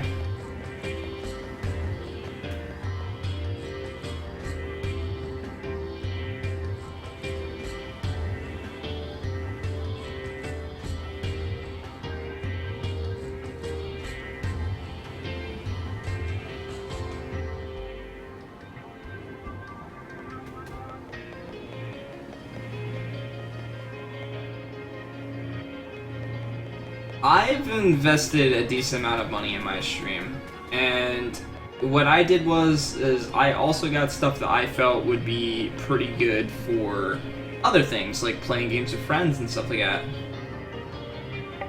So I got a decent headset for that, that also works for listening and having high quality audio and stuff like that.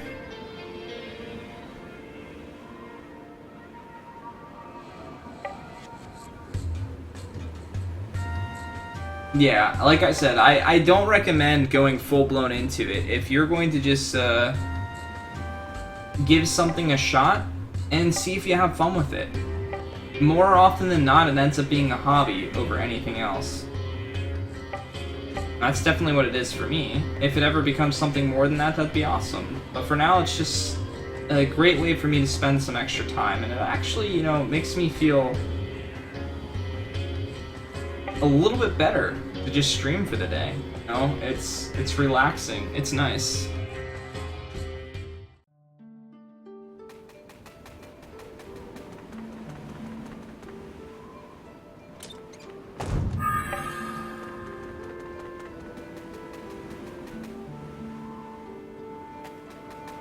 Like, when I have a really crappy day at work, coming home and streaming is probably one of the most relaxing things for me to do.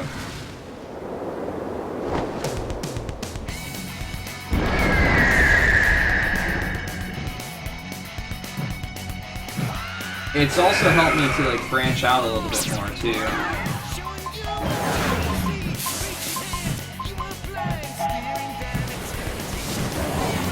Kind of move out of my comfort zone a little bit.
sound like two different people depending. I build the pieces over time with my stream. I'd say the thing that I spend the most money on is the games to play for streams and some of the challenges and stuff. But I eventually invested in a half-decent mic, and the webcam was a gift, so it was very appreciated, obviously. But you just kind of do it in pieces. It's not important to have everything right off the bat. I didn't even have a mic when I first started, and even, when I first started there wasn't a whole lot of people here anyway, so typing kind of worked.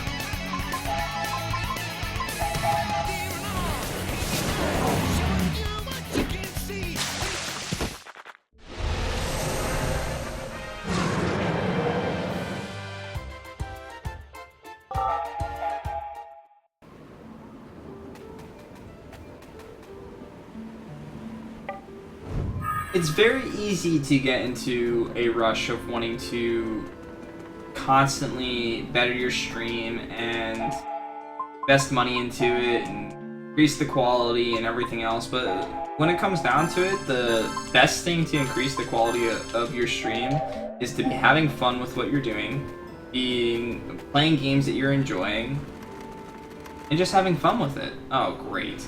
Oh, looks like I'm not going back over that way. Hopefully there's no other items there.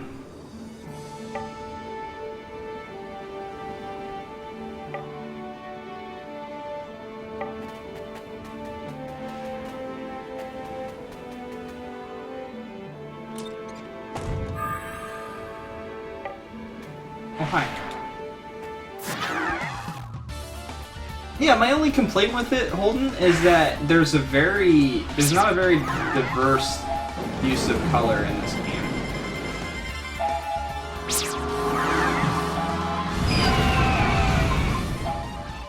So I find myself, like I said, getting slightly confused on occasion, because the areas are very big, but they all look very similar.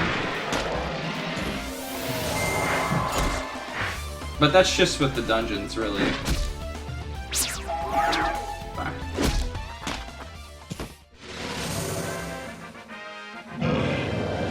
For something that's supposed to be more cartoony and stuff, you would almost expect them to use more color. Not sure why they don't.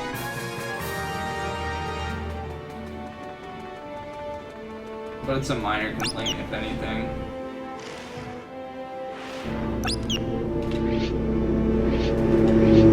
Oh god. I'm sorry for the lawnmower. I might mute my mic here for a bit while the lawnmower is going around. I swear, it never fails. I stream in the morning, they mow in the morning. I stream at night, they mow at night.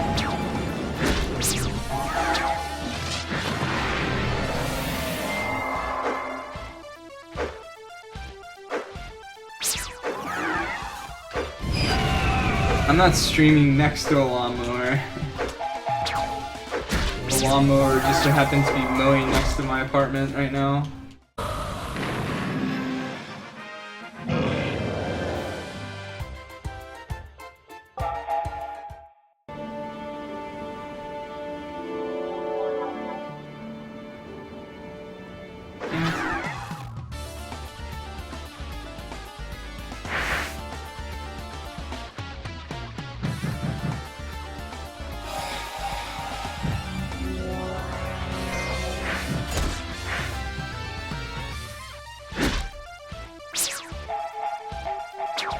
I even have a threshold set on my mic now so that you guys can't hear everything that's going on in the background constantly. But when the lawnmower is right next to my window, which is where my microphone is, that's gonna be picked up.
Alright.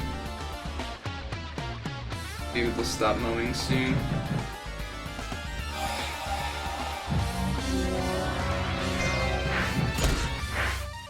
Gonna hit all these.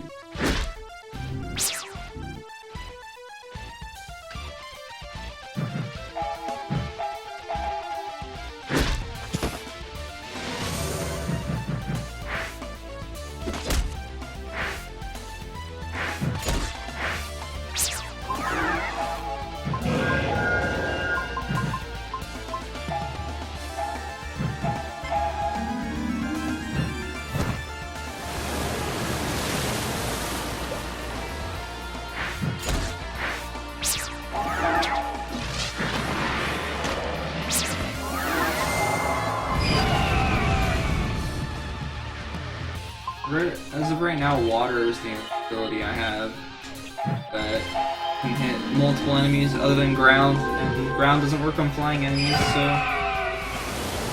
just want to reduce their HP as much as possible, make them quicker to kill. I finally get to attack them.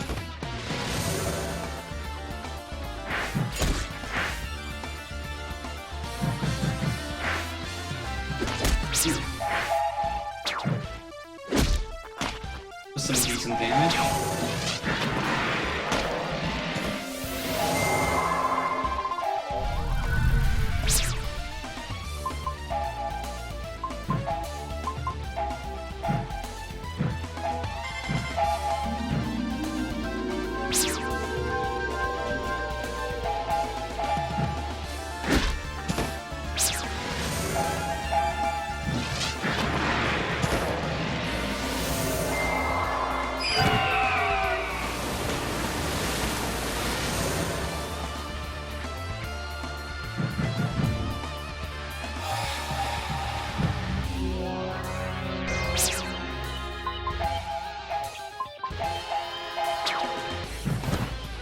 So Holden, what did you think of the environmental fights where you can kind of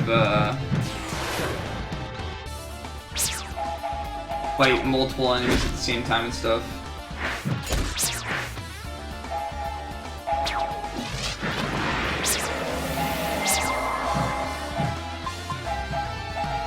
Think this will kill them both?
But basically what you're able to do is,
So basically what you're able to do in this game is you can hold down the R1 button and you can fight multiple things at the same time. And if you beat them, you can get buffs and stuff like that.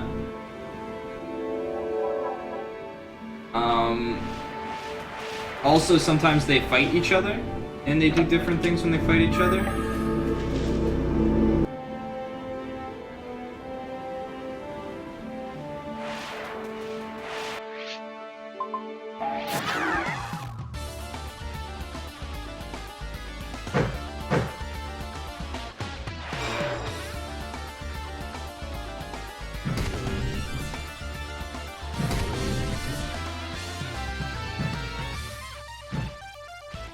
Also, hello, is it Buffalax?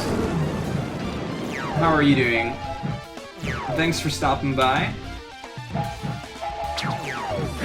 Sorry if I'm a little bit here off and on the mic for now. They decided to mow the lawn while I was streaming, so incredibly loud. I'm trying to avoid having your guys' ears bleed because of my stream.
I apologize.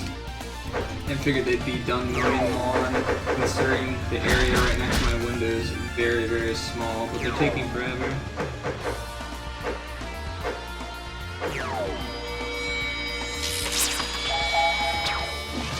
But yeah, how are you doing today, Buffalax, and welcome.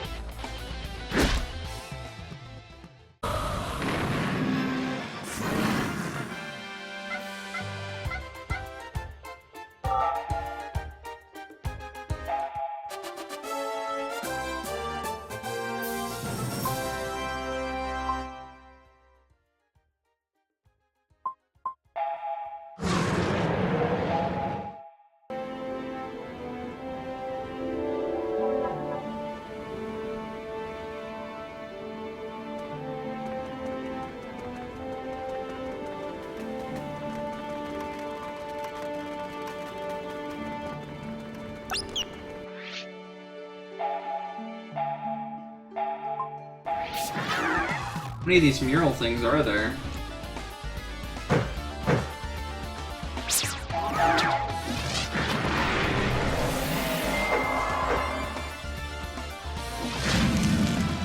Should probably heal soon.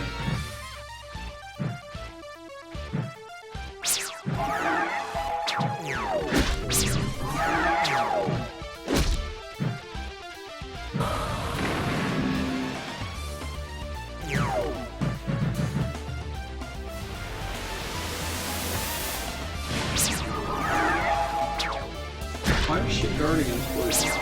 Must be one of the accessories she's wearing. I didn't realize an added benefit was protected against poison.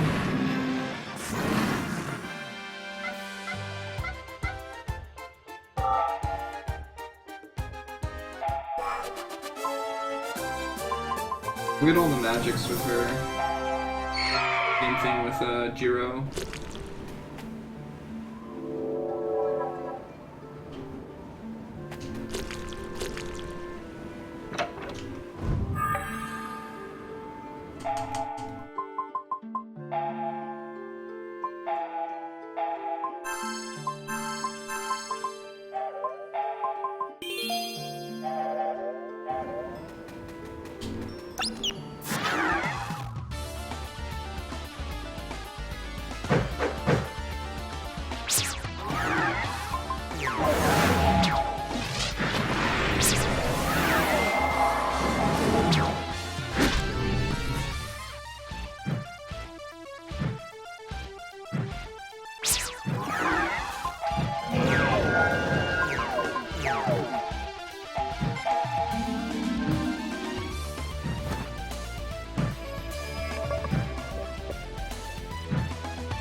Yeah, I remember that final boss fight taking quite a long time. Hey, Bufflex.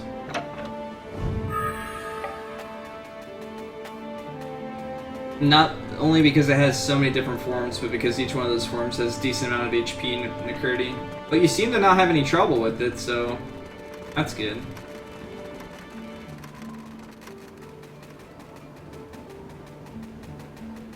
Always a good sign. I think I got everything down here, finally.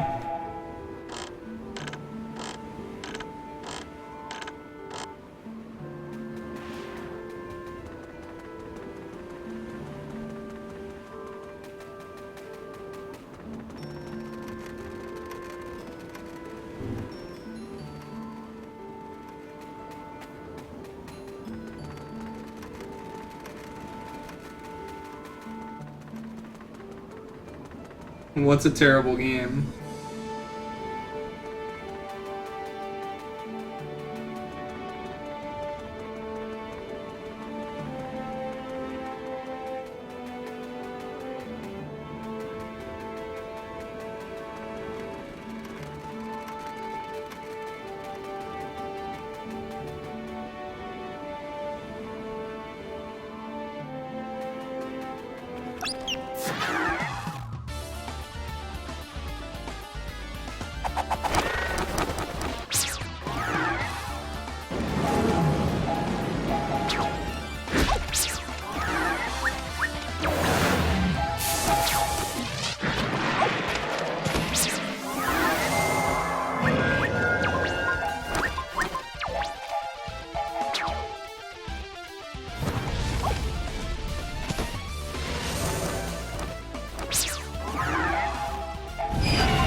Thank you so much for the 15 bits, Grimora. Sorry. This whole lawnmower thing's frustrating me. Constantly have to mute the mic and stuff like that whenever it gets close. Really annoying. And I swear he's like spinning around in circles out there.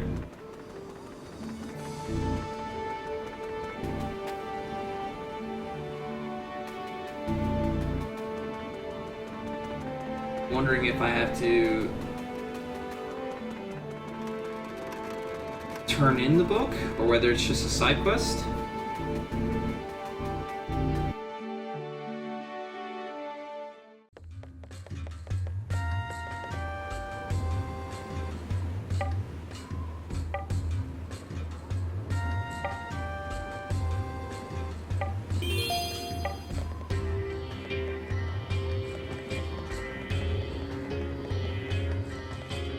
Well, that answers that. Now the question is, are all the enemies gonna spawn?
really don't want to fight all these guys again. It looks like I'm gonna have to fight some of them.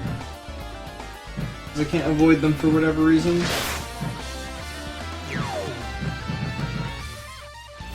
Unless I'm just doing it in the wrong way.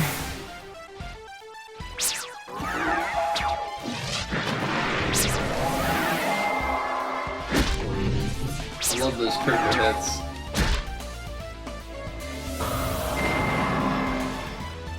I think I want to start doing some generalist soon, so I can start increasing my skill slots and stuff. The only thing is I'll lose a lot of my attack damage. This fight won't be nearly as easy.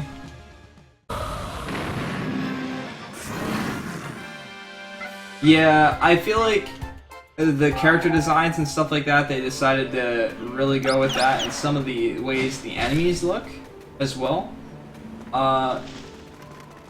But for the rest of it, it seems like they just went with a very bland type of aesthetic for the world, at least so far. I mean, the first couple areas of the game we basically saw were like in the dunes and stuff like that, and desert and everything else. That just might be the aesthetic for now. We'll see.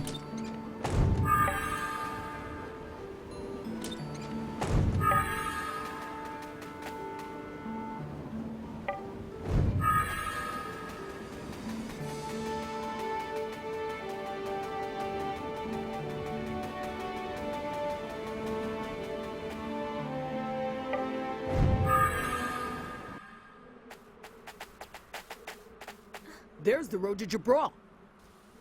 Let's get down there. Hopefully we got ahead of them.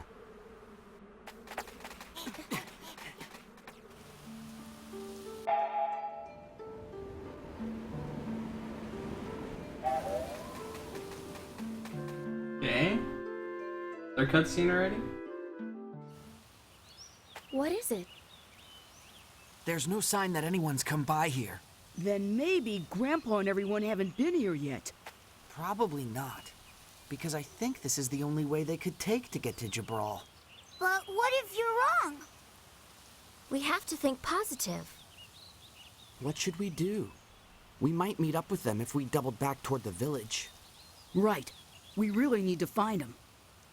Okay, let's go! Say, what does your grandpa look like anyway? Forget it. Just follow me, all right? Gotcha! That voice, though. I feel like I haven't saved for a while, so feels pretty good to do. Yep, almost an hour. I don't want to lose that. I was gonna check the waterfall anyway, but thanks.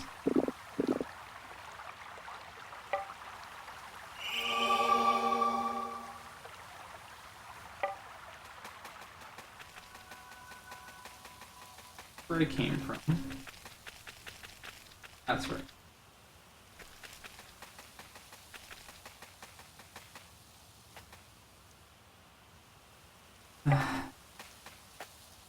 This game does have a lot of plot barriers, though. Like, oh, you want to explore that area that's 3 feet this way? Nope, can't do that. Oh! It's the villagers! What? Something's wrong! Look, there's monsters! Yay! Boss fight.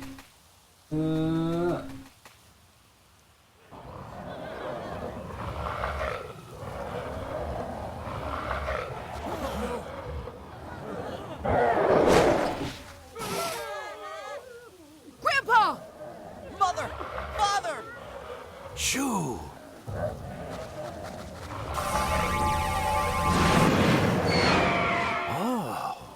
What is that? Come on, pick on someone your own size. Jiro! Jiro! Your shadow! It's okay. Oh, I'm gonna Don't kill worry him. about it. Come on, let's do this. Gotcha!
Something's coming!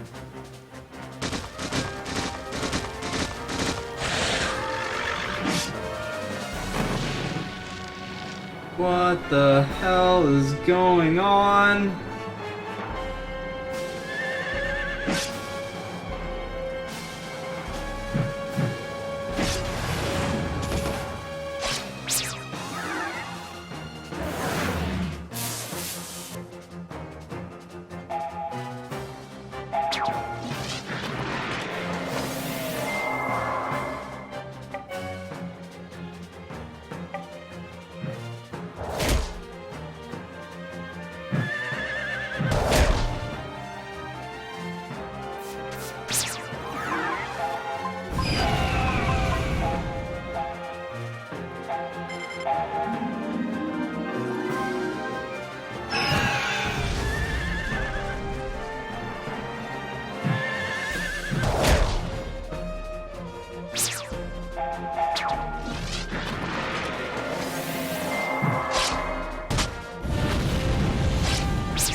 This is ridiculous damage.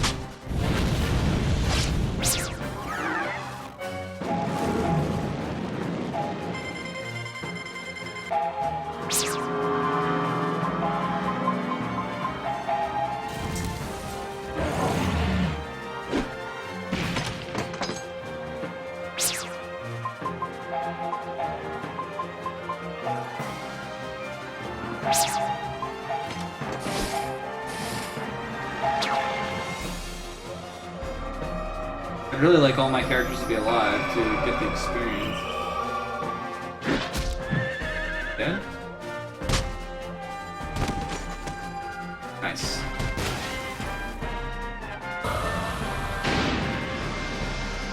Got her up perfectly to get the experience in the SP. Hopefully it's a decent amount. It was worth it. I guess we surprised everyone. Grandpa!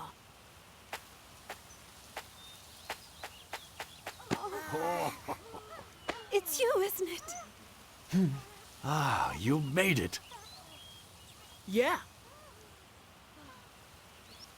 Happy day, everybody!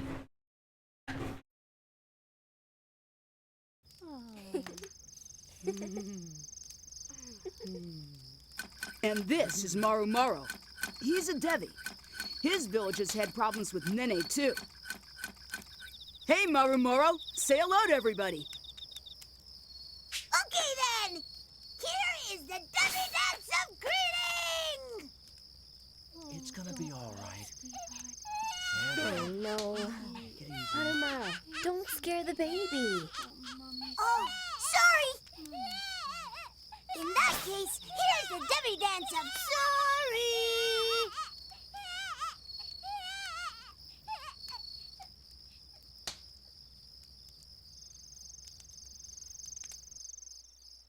Does dancing actually make a baby cry?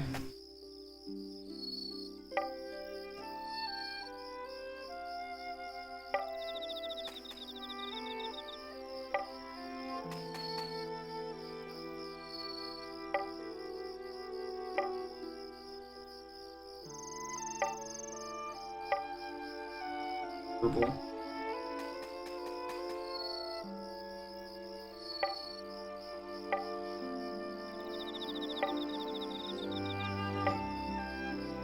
The power of I won't give up.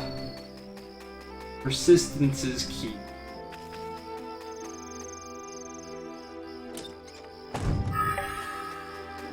Going to this. Give me all your items. I know you're hiding stuff in here. Nothing? Nothing? Really? Wow.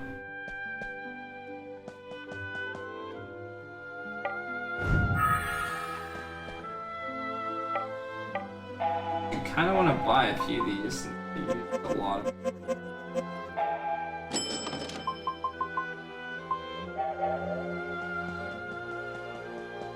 So I think we're getting to the point in the game now where we're gonna be one-shot by bosses on occasion, have to revive characters. That's always nice.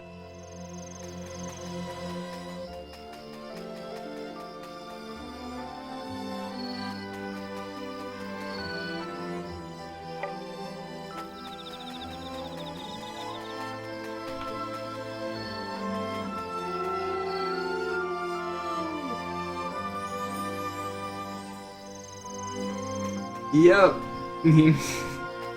Definitely missed the raffle by at least 10 hours. What's up, man? How are you doing?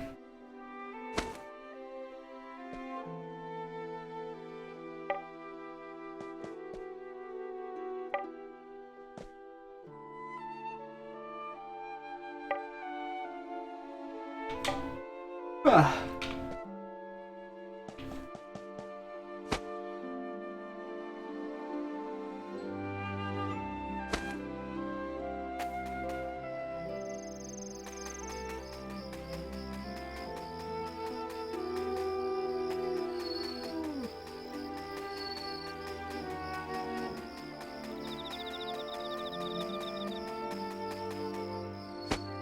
What's up, Blue?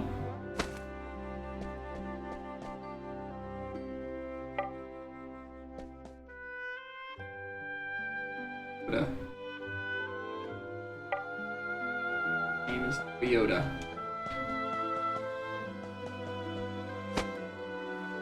Heh. Yeah. One of these days.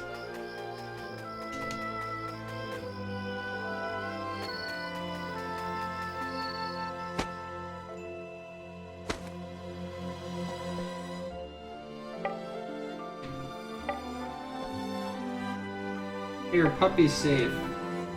Her puppy's name is John.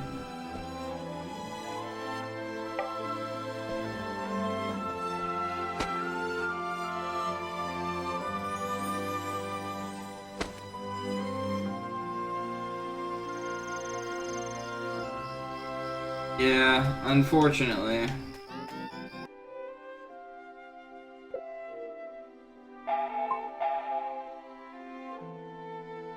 And now I'm teaching a new guy at work, so I have to be in a little bit earlier every night and stay a little bit later every day. That's never fun.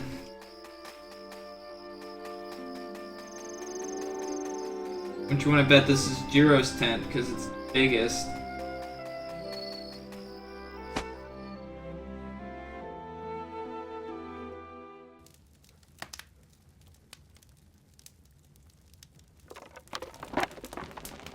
I thought a little bit about that. Whether I should let the person pick or not. Well, after you and the land shark One were second. swallowed into the earth, Your mother started to dig. She just kept digging even after her fingernails were split. She thought you were buried alive, and she was going to do whatever it took to get you out of there. the other villagers tried to stop us, but we wouldn't listen. So they say. We don't remember. I was using a shovel, but it broke clean in half. So I started digging with my own hands to get you out. So And that's what happened. it really comes down to how accessible I'm sorry that each version is. Like, if I own one version of the game but not another version, I'm probably not going to buy the other version just to stream it. But, Stop getting in harm's I don't really have any indifference as to which version I stream. I don't really mind letting the raffler, the person that wins the raffle, pick. We understand, son. But I think for, like, the case of, like, let's say the Pokemon games, for instance, that I'm gonna play the original versions of those games when I go through them. Because as time goes on, the versions are very similar.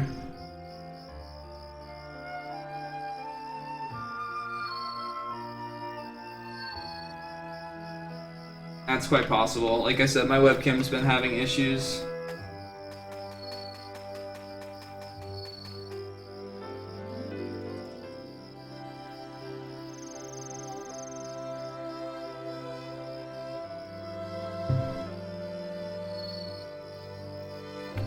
Hopefully it's working now.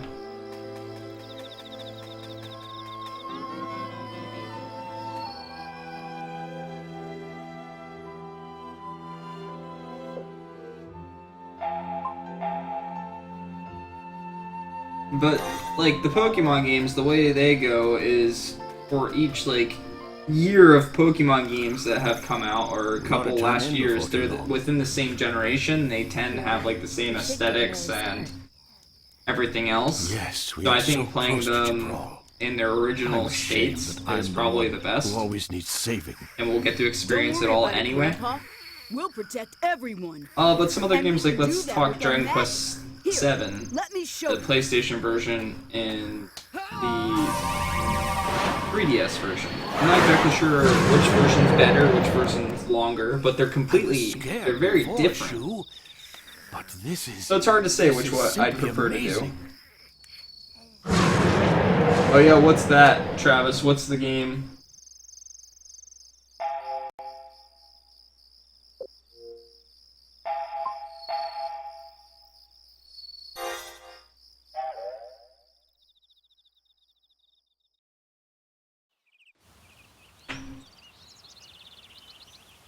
You have to win a raffle before you tell me? Oh god, do I have to protect the stuff?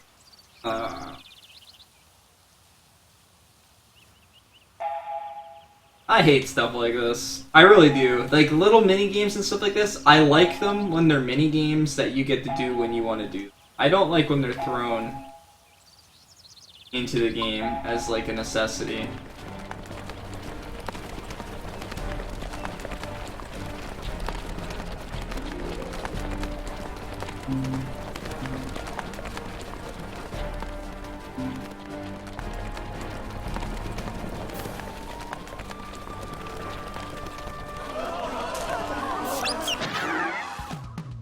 You like fishing? Fishing in mini games can be fun as well. But I don't like when it's forced on me again.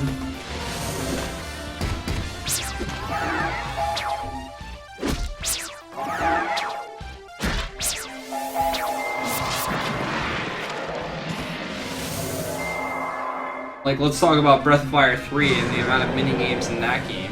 I love the game, but the mini games make me, like, want to avoid it.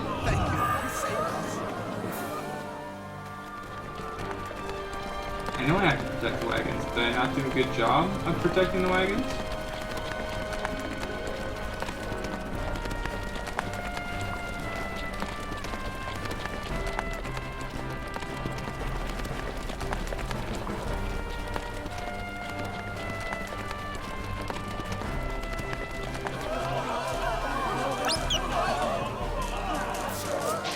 come on. Yeah, it definitely does. Same art style. How you doing, Shuni Wolf?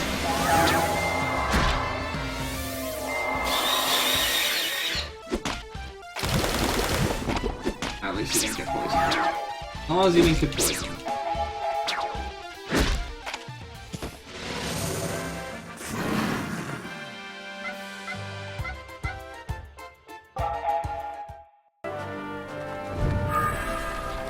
We must forge ahead.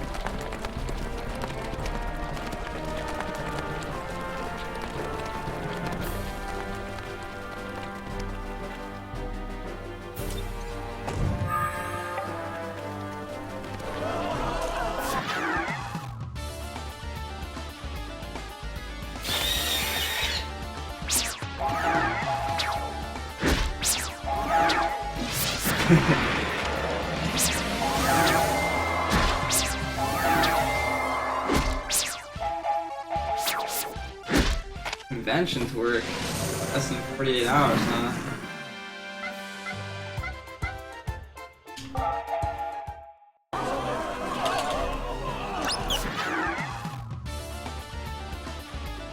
Yeah, these guys hit hard, so I really like to take them out sometimes.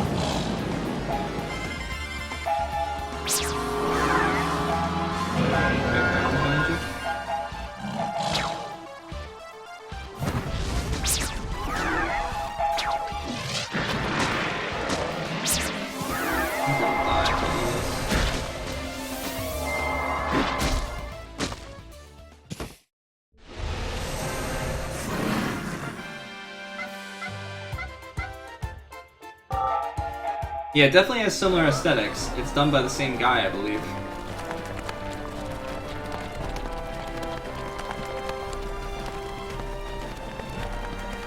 I'm protecting the wagons. Jeez, come on.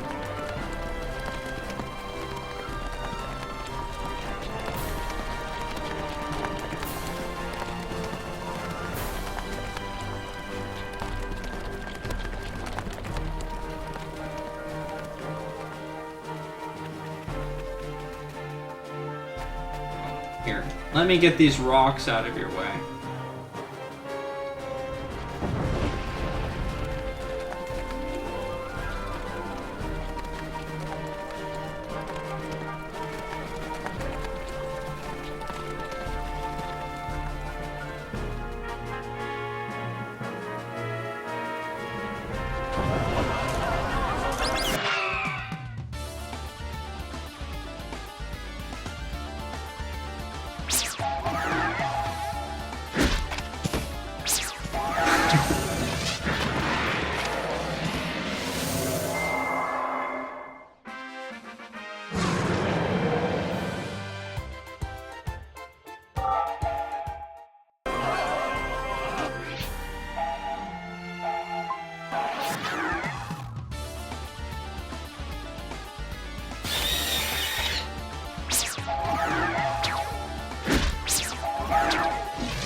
So how many people are with me? Do people like quests like this in the games where you're kind of forced off story progression for a bit to do some type of mini game? How do you guys feel about stuff like this? Do you feel it adds to the story? Feel it takes away from the story?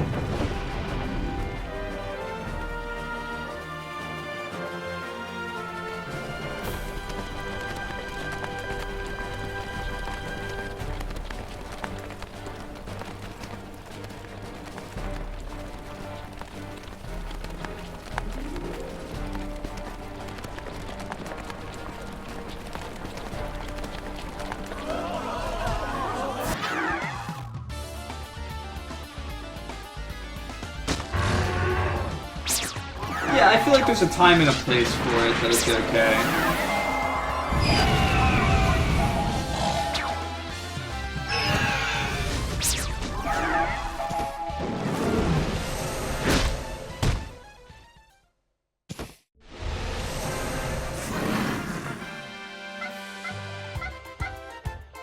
I like it as something that I can do, not something that's required. Did I stop him? Or did he put it? It depends on how long it goes on for, too.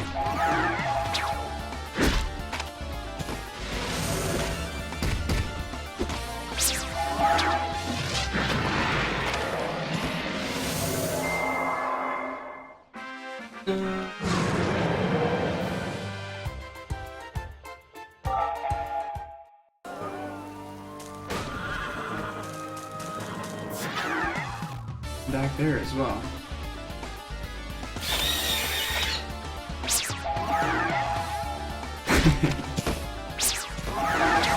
But the thing about it is, if this was separate, like all I had to do was hit the enemies or something like that, it wouldn't be as bad. But I have to get the combat constantly for each one of these enemies, and you can't just run away from them or keep the caravan going. You have to kill them.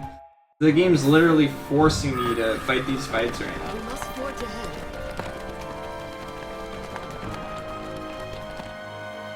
I have no idea how long this is going to go on for.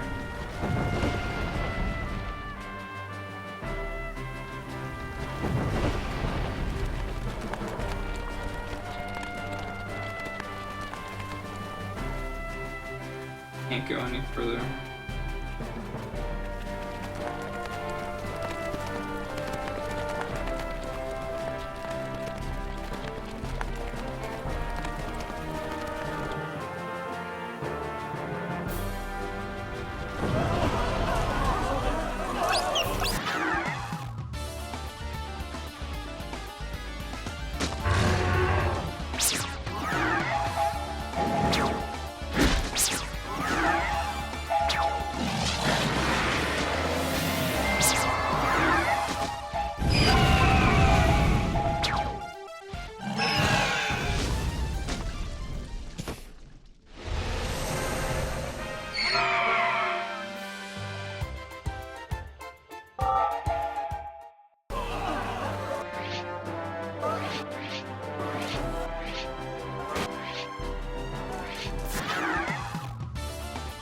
I got hit off on.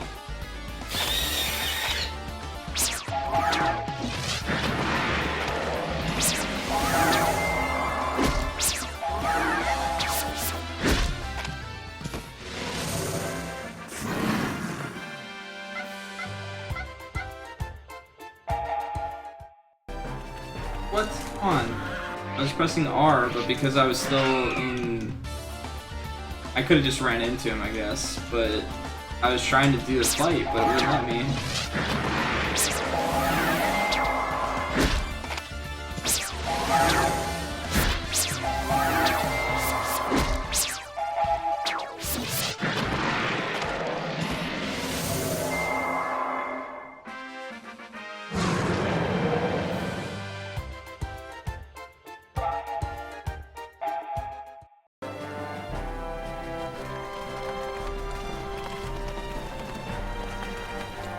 I think we're close to the end, maybe?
Yeah, I mind it a little bit less when it's actually done in a battle format rather than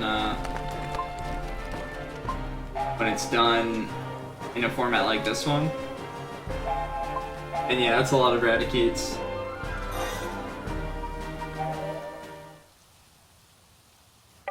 Oh, yeah, you think so?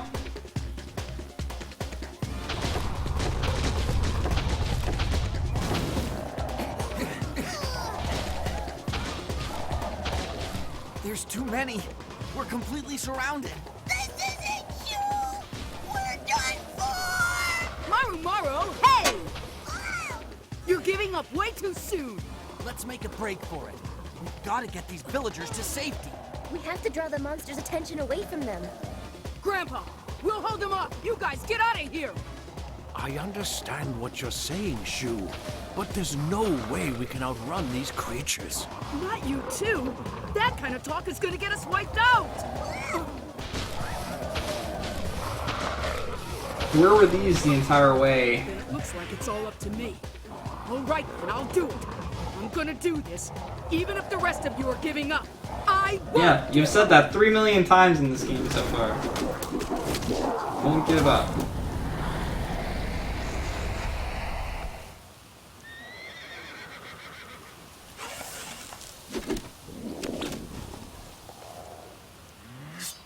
Attack! Believe it!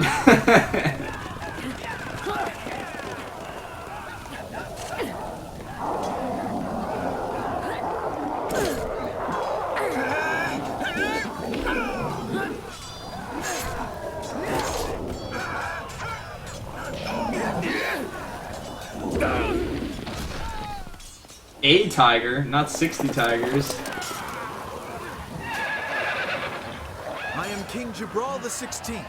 I am here to help you. Tell me, from whence do you come? Tulsa Village. We're on our way to Jabral, Your Majesty. I see. Very well. Please direct your people to our carriages. Our forces will escort you to Jabral.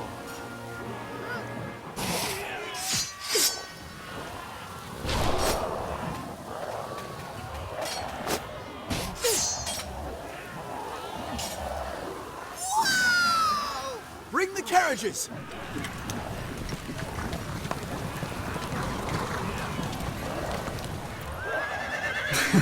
You there. Come on. We're gonna stay and fight.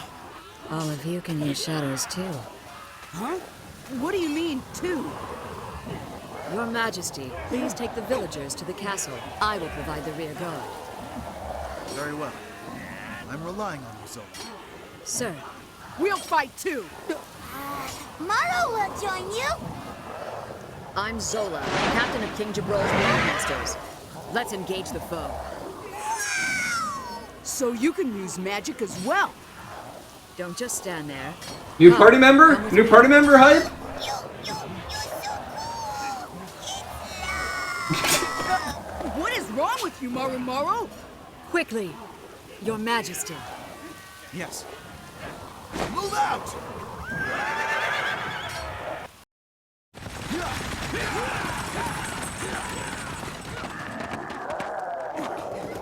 Let's go, my fellow magic users. Right!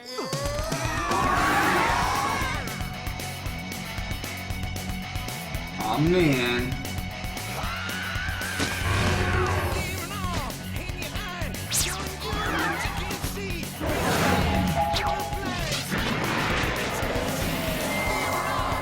Very slow.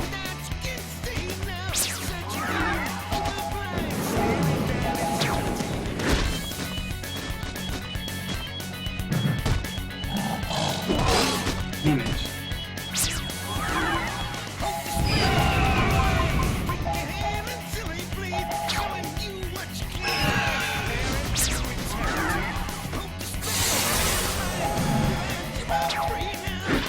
Decent damage though.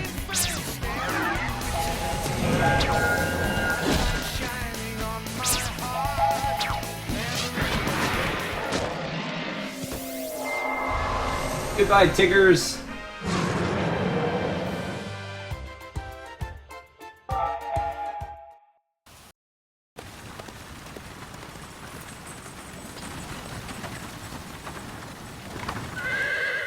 Open the gates!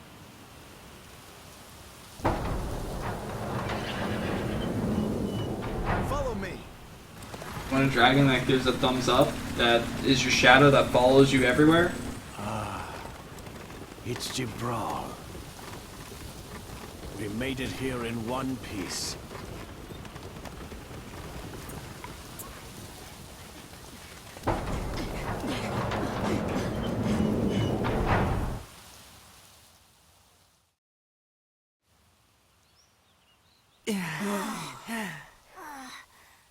We did it!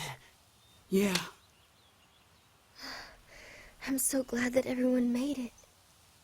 So am I. And we owe it to King Jabral. Moloka, you Lady Zola. Lady Zola? Okay, Lady Zola. Well, I suppose so. He is really weird. Zola's shadow is in the form of a bat.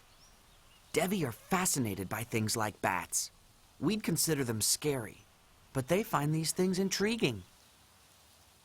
Well, that may be true. Whatever that fox but I thing think I'm is. stuck on Zola. She is pretty cool. Are you talking about Maru Maru? You four, you're quite skilled. You too. You'd better get some rest.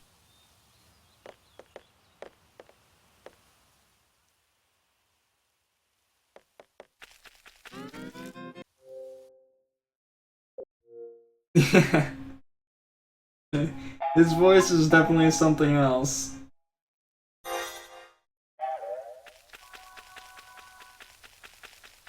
I don't exactly get the appeal.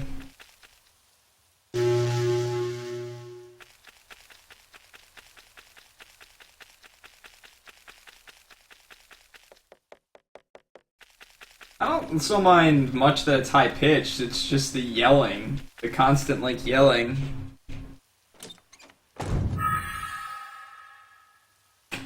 Alright, Nick thanks for stopping by, man. Have a great night.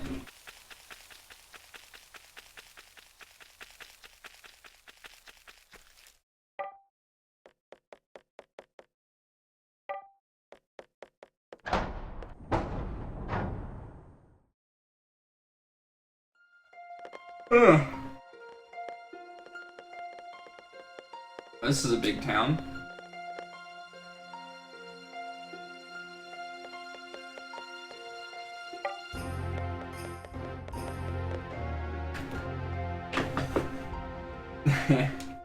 Yeah.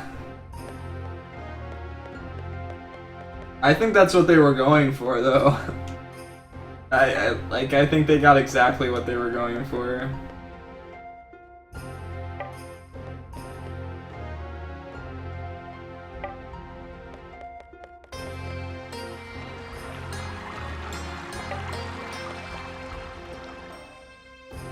I'm using Shadow too. Shadow. Yeehaw.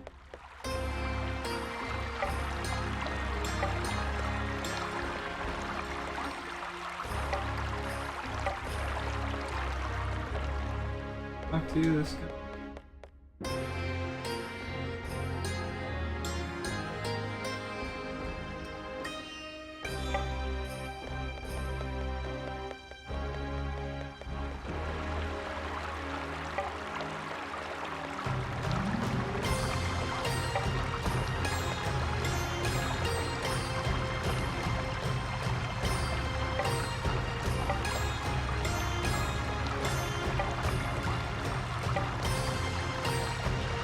You see that? She was just like floating, not actually walking. What the hell? What is up with her?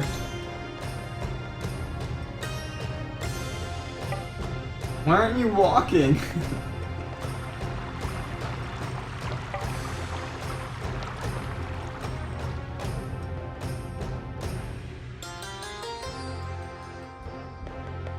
Hey?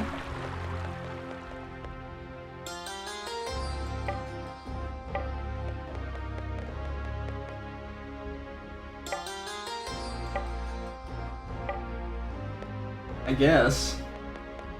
The only thing I could think of.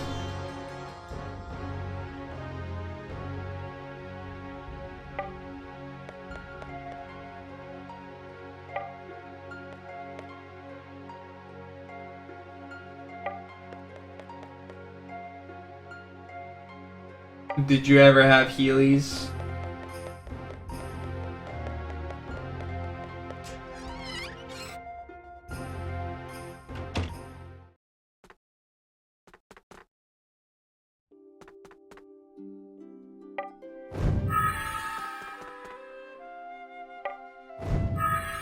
I figured.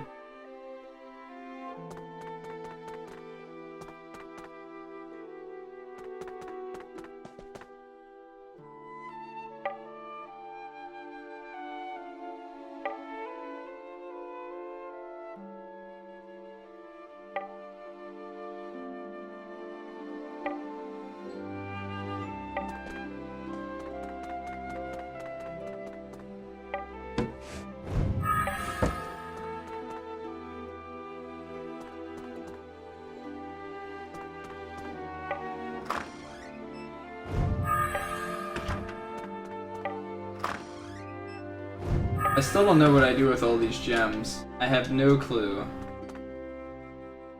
You'd think they'd be good for something. The game really hasn't introduced it to me yet, or I've missed it somehow.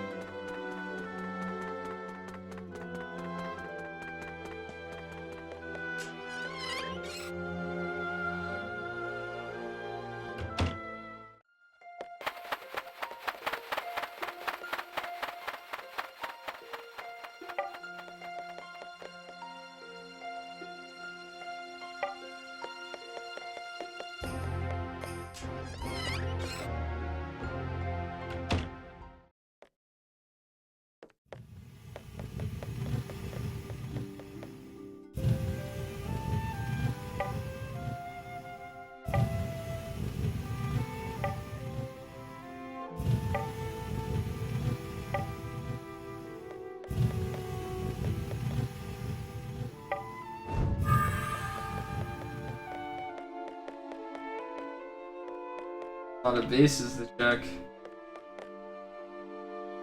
Check the rainbow.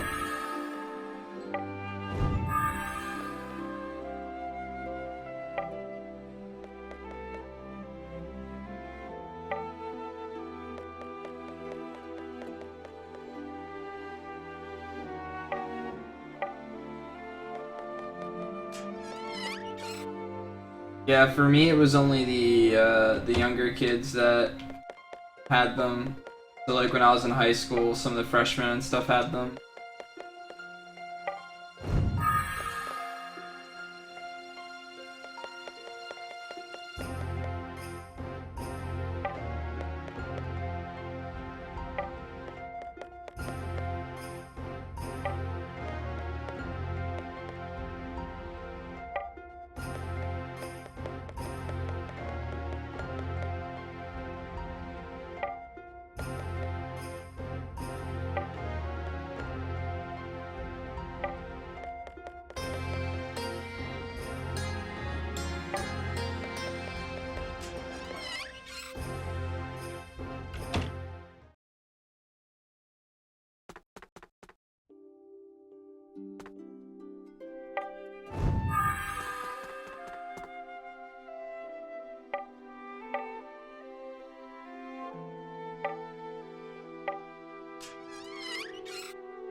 Okay.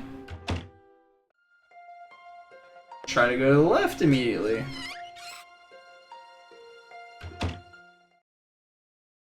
Look at all those chests! I want those!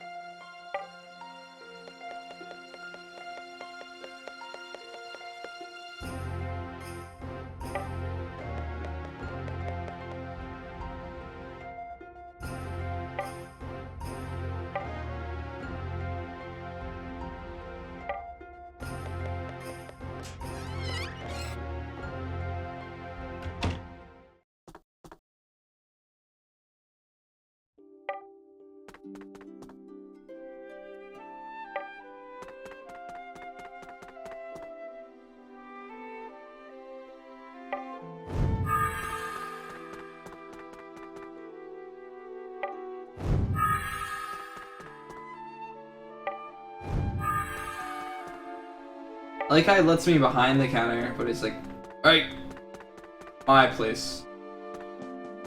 Not go in there.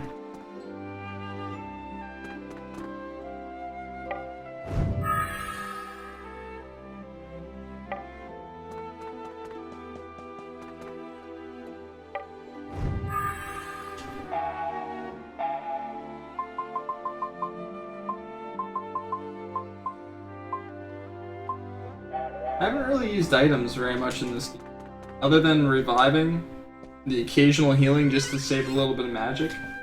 But other than that, I haven't really used it at all.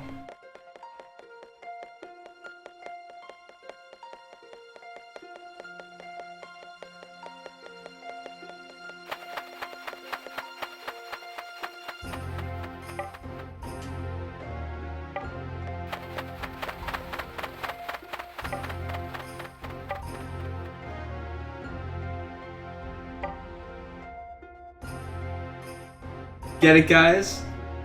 Oh, dog poo. I cannot believe it. Best pun.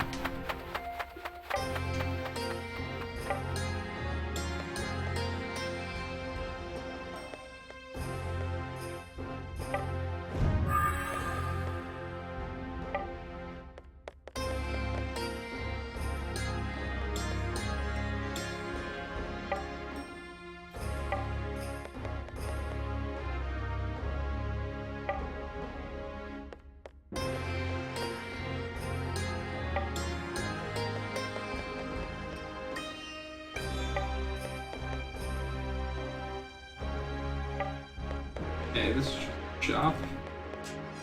Magic shop or anything? The shop?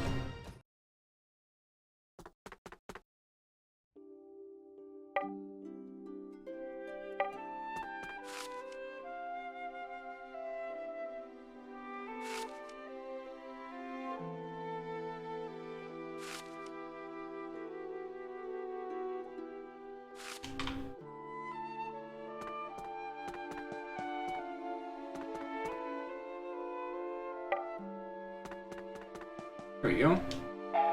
Let's see. 5. That seems useful. Let's cancel it.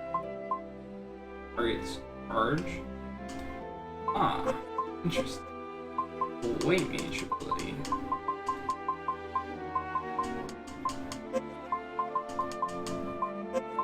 We will buy all the things.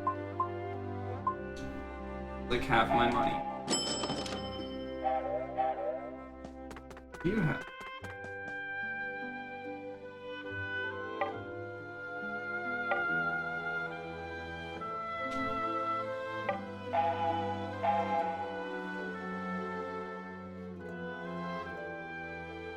Really good defensive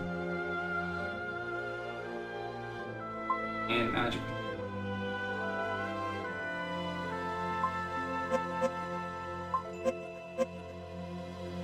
Buy those for accessories.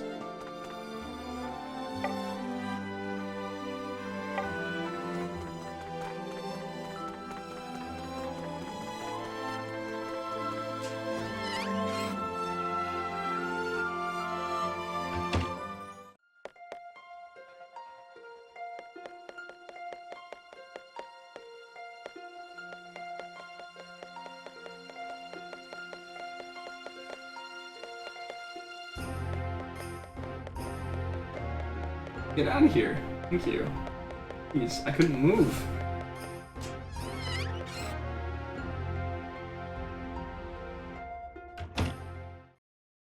Rare accessory shop. Okay.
tell me something?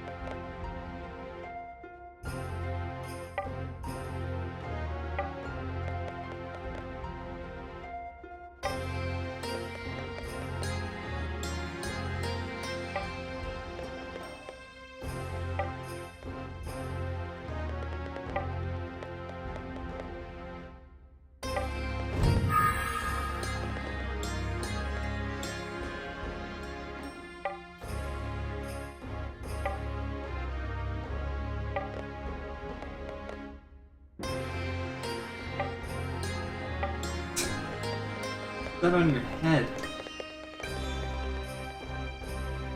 Why are they wearing them?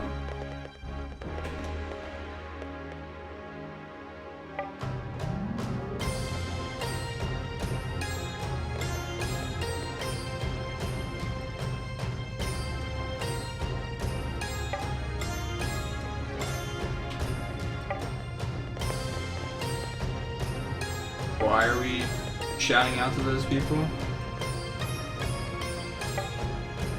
What's up, Crunchy?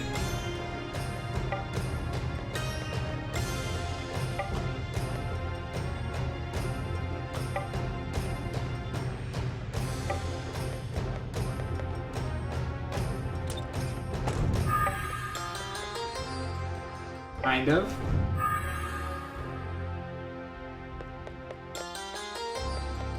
Stephen.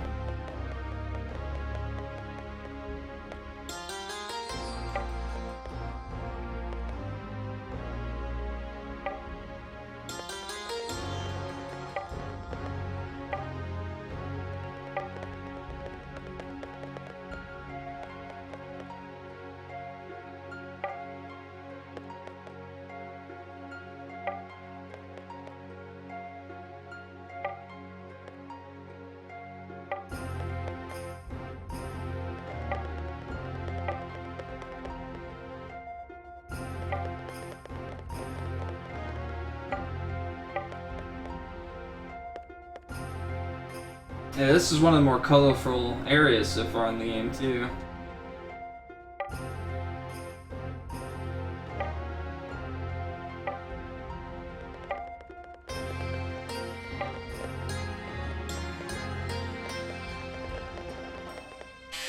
This is huge!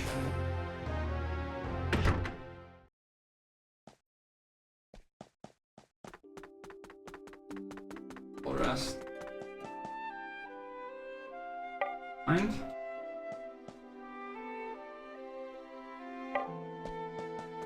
Yeah, I'll go see the castle, but first, get whatever any items I can find. Holy crap, this place is big.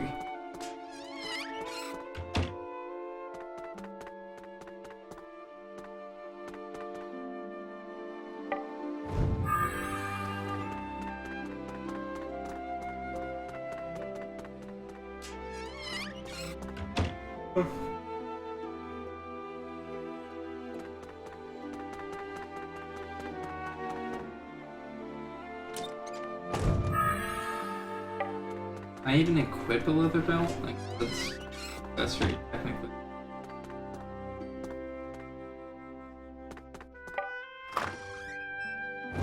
Who would keep garlic in there with all their clothes? It's like a terrible idea. Don't do that.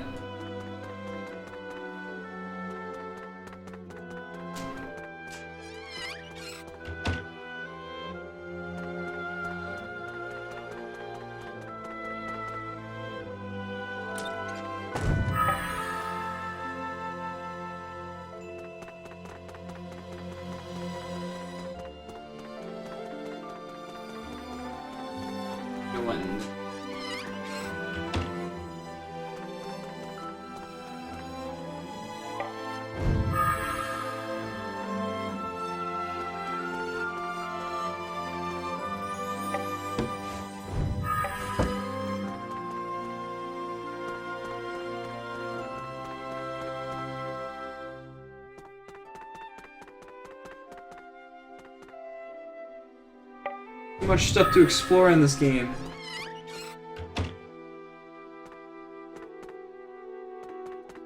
Go down the other set of stairs.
God, you have to find all the nothings in this game, too? You're not 100%ing this, guys. It's not happening. Forget that.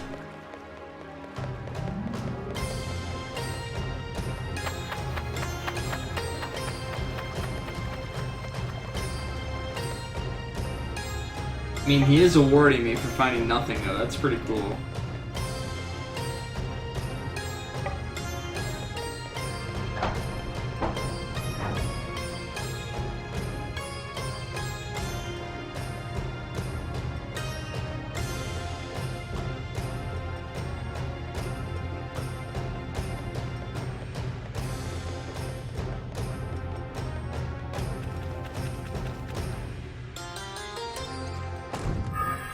Yeah, considering, like, you can explore absolutely everything in this game, like, what's in this bush?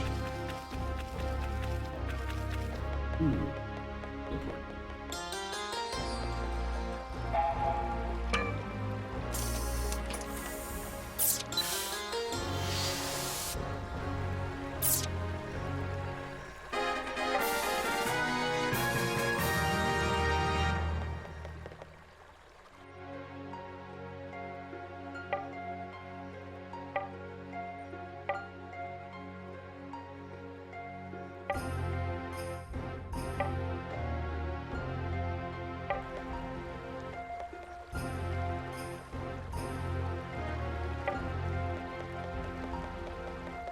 Birds!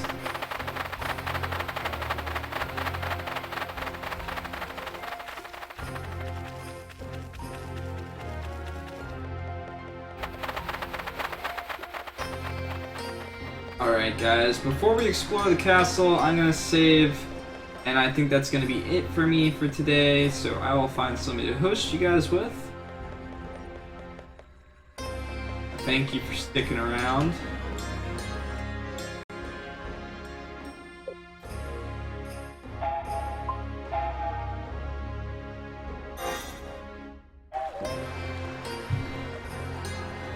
Hopefully you guys had fun.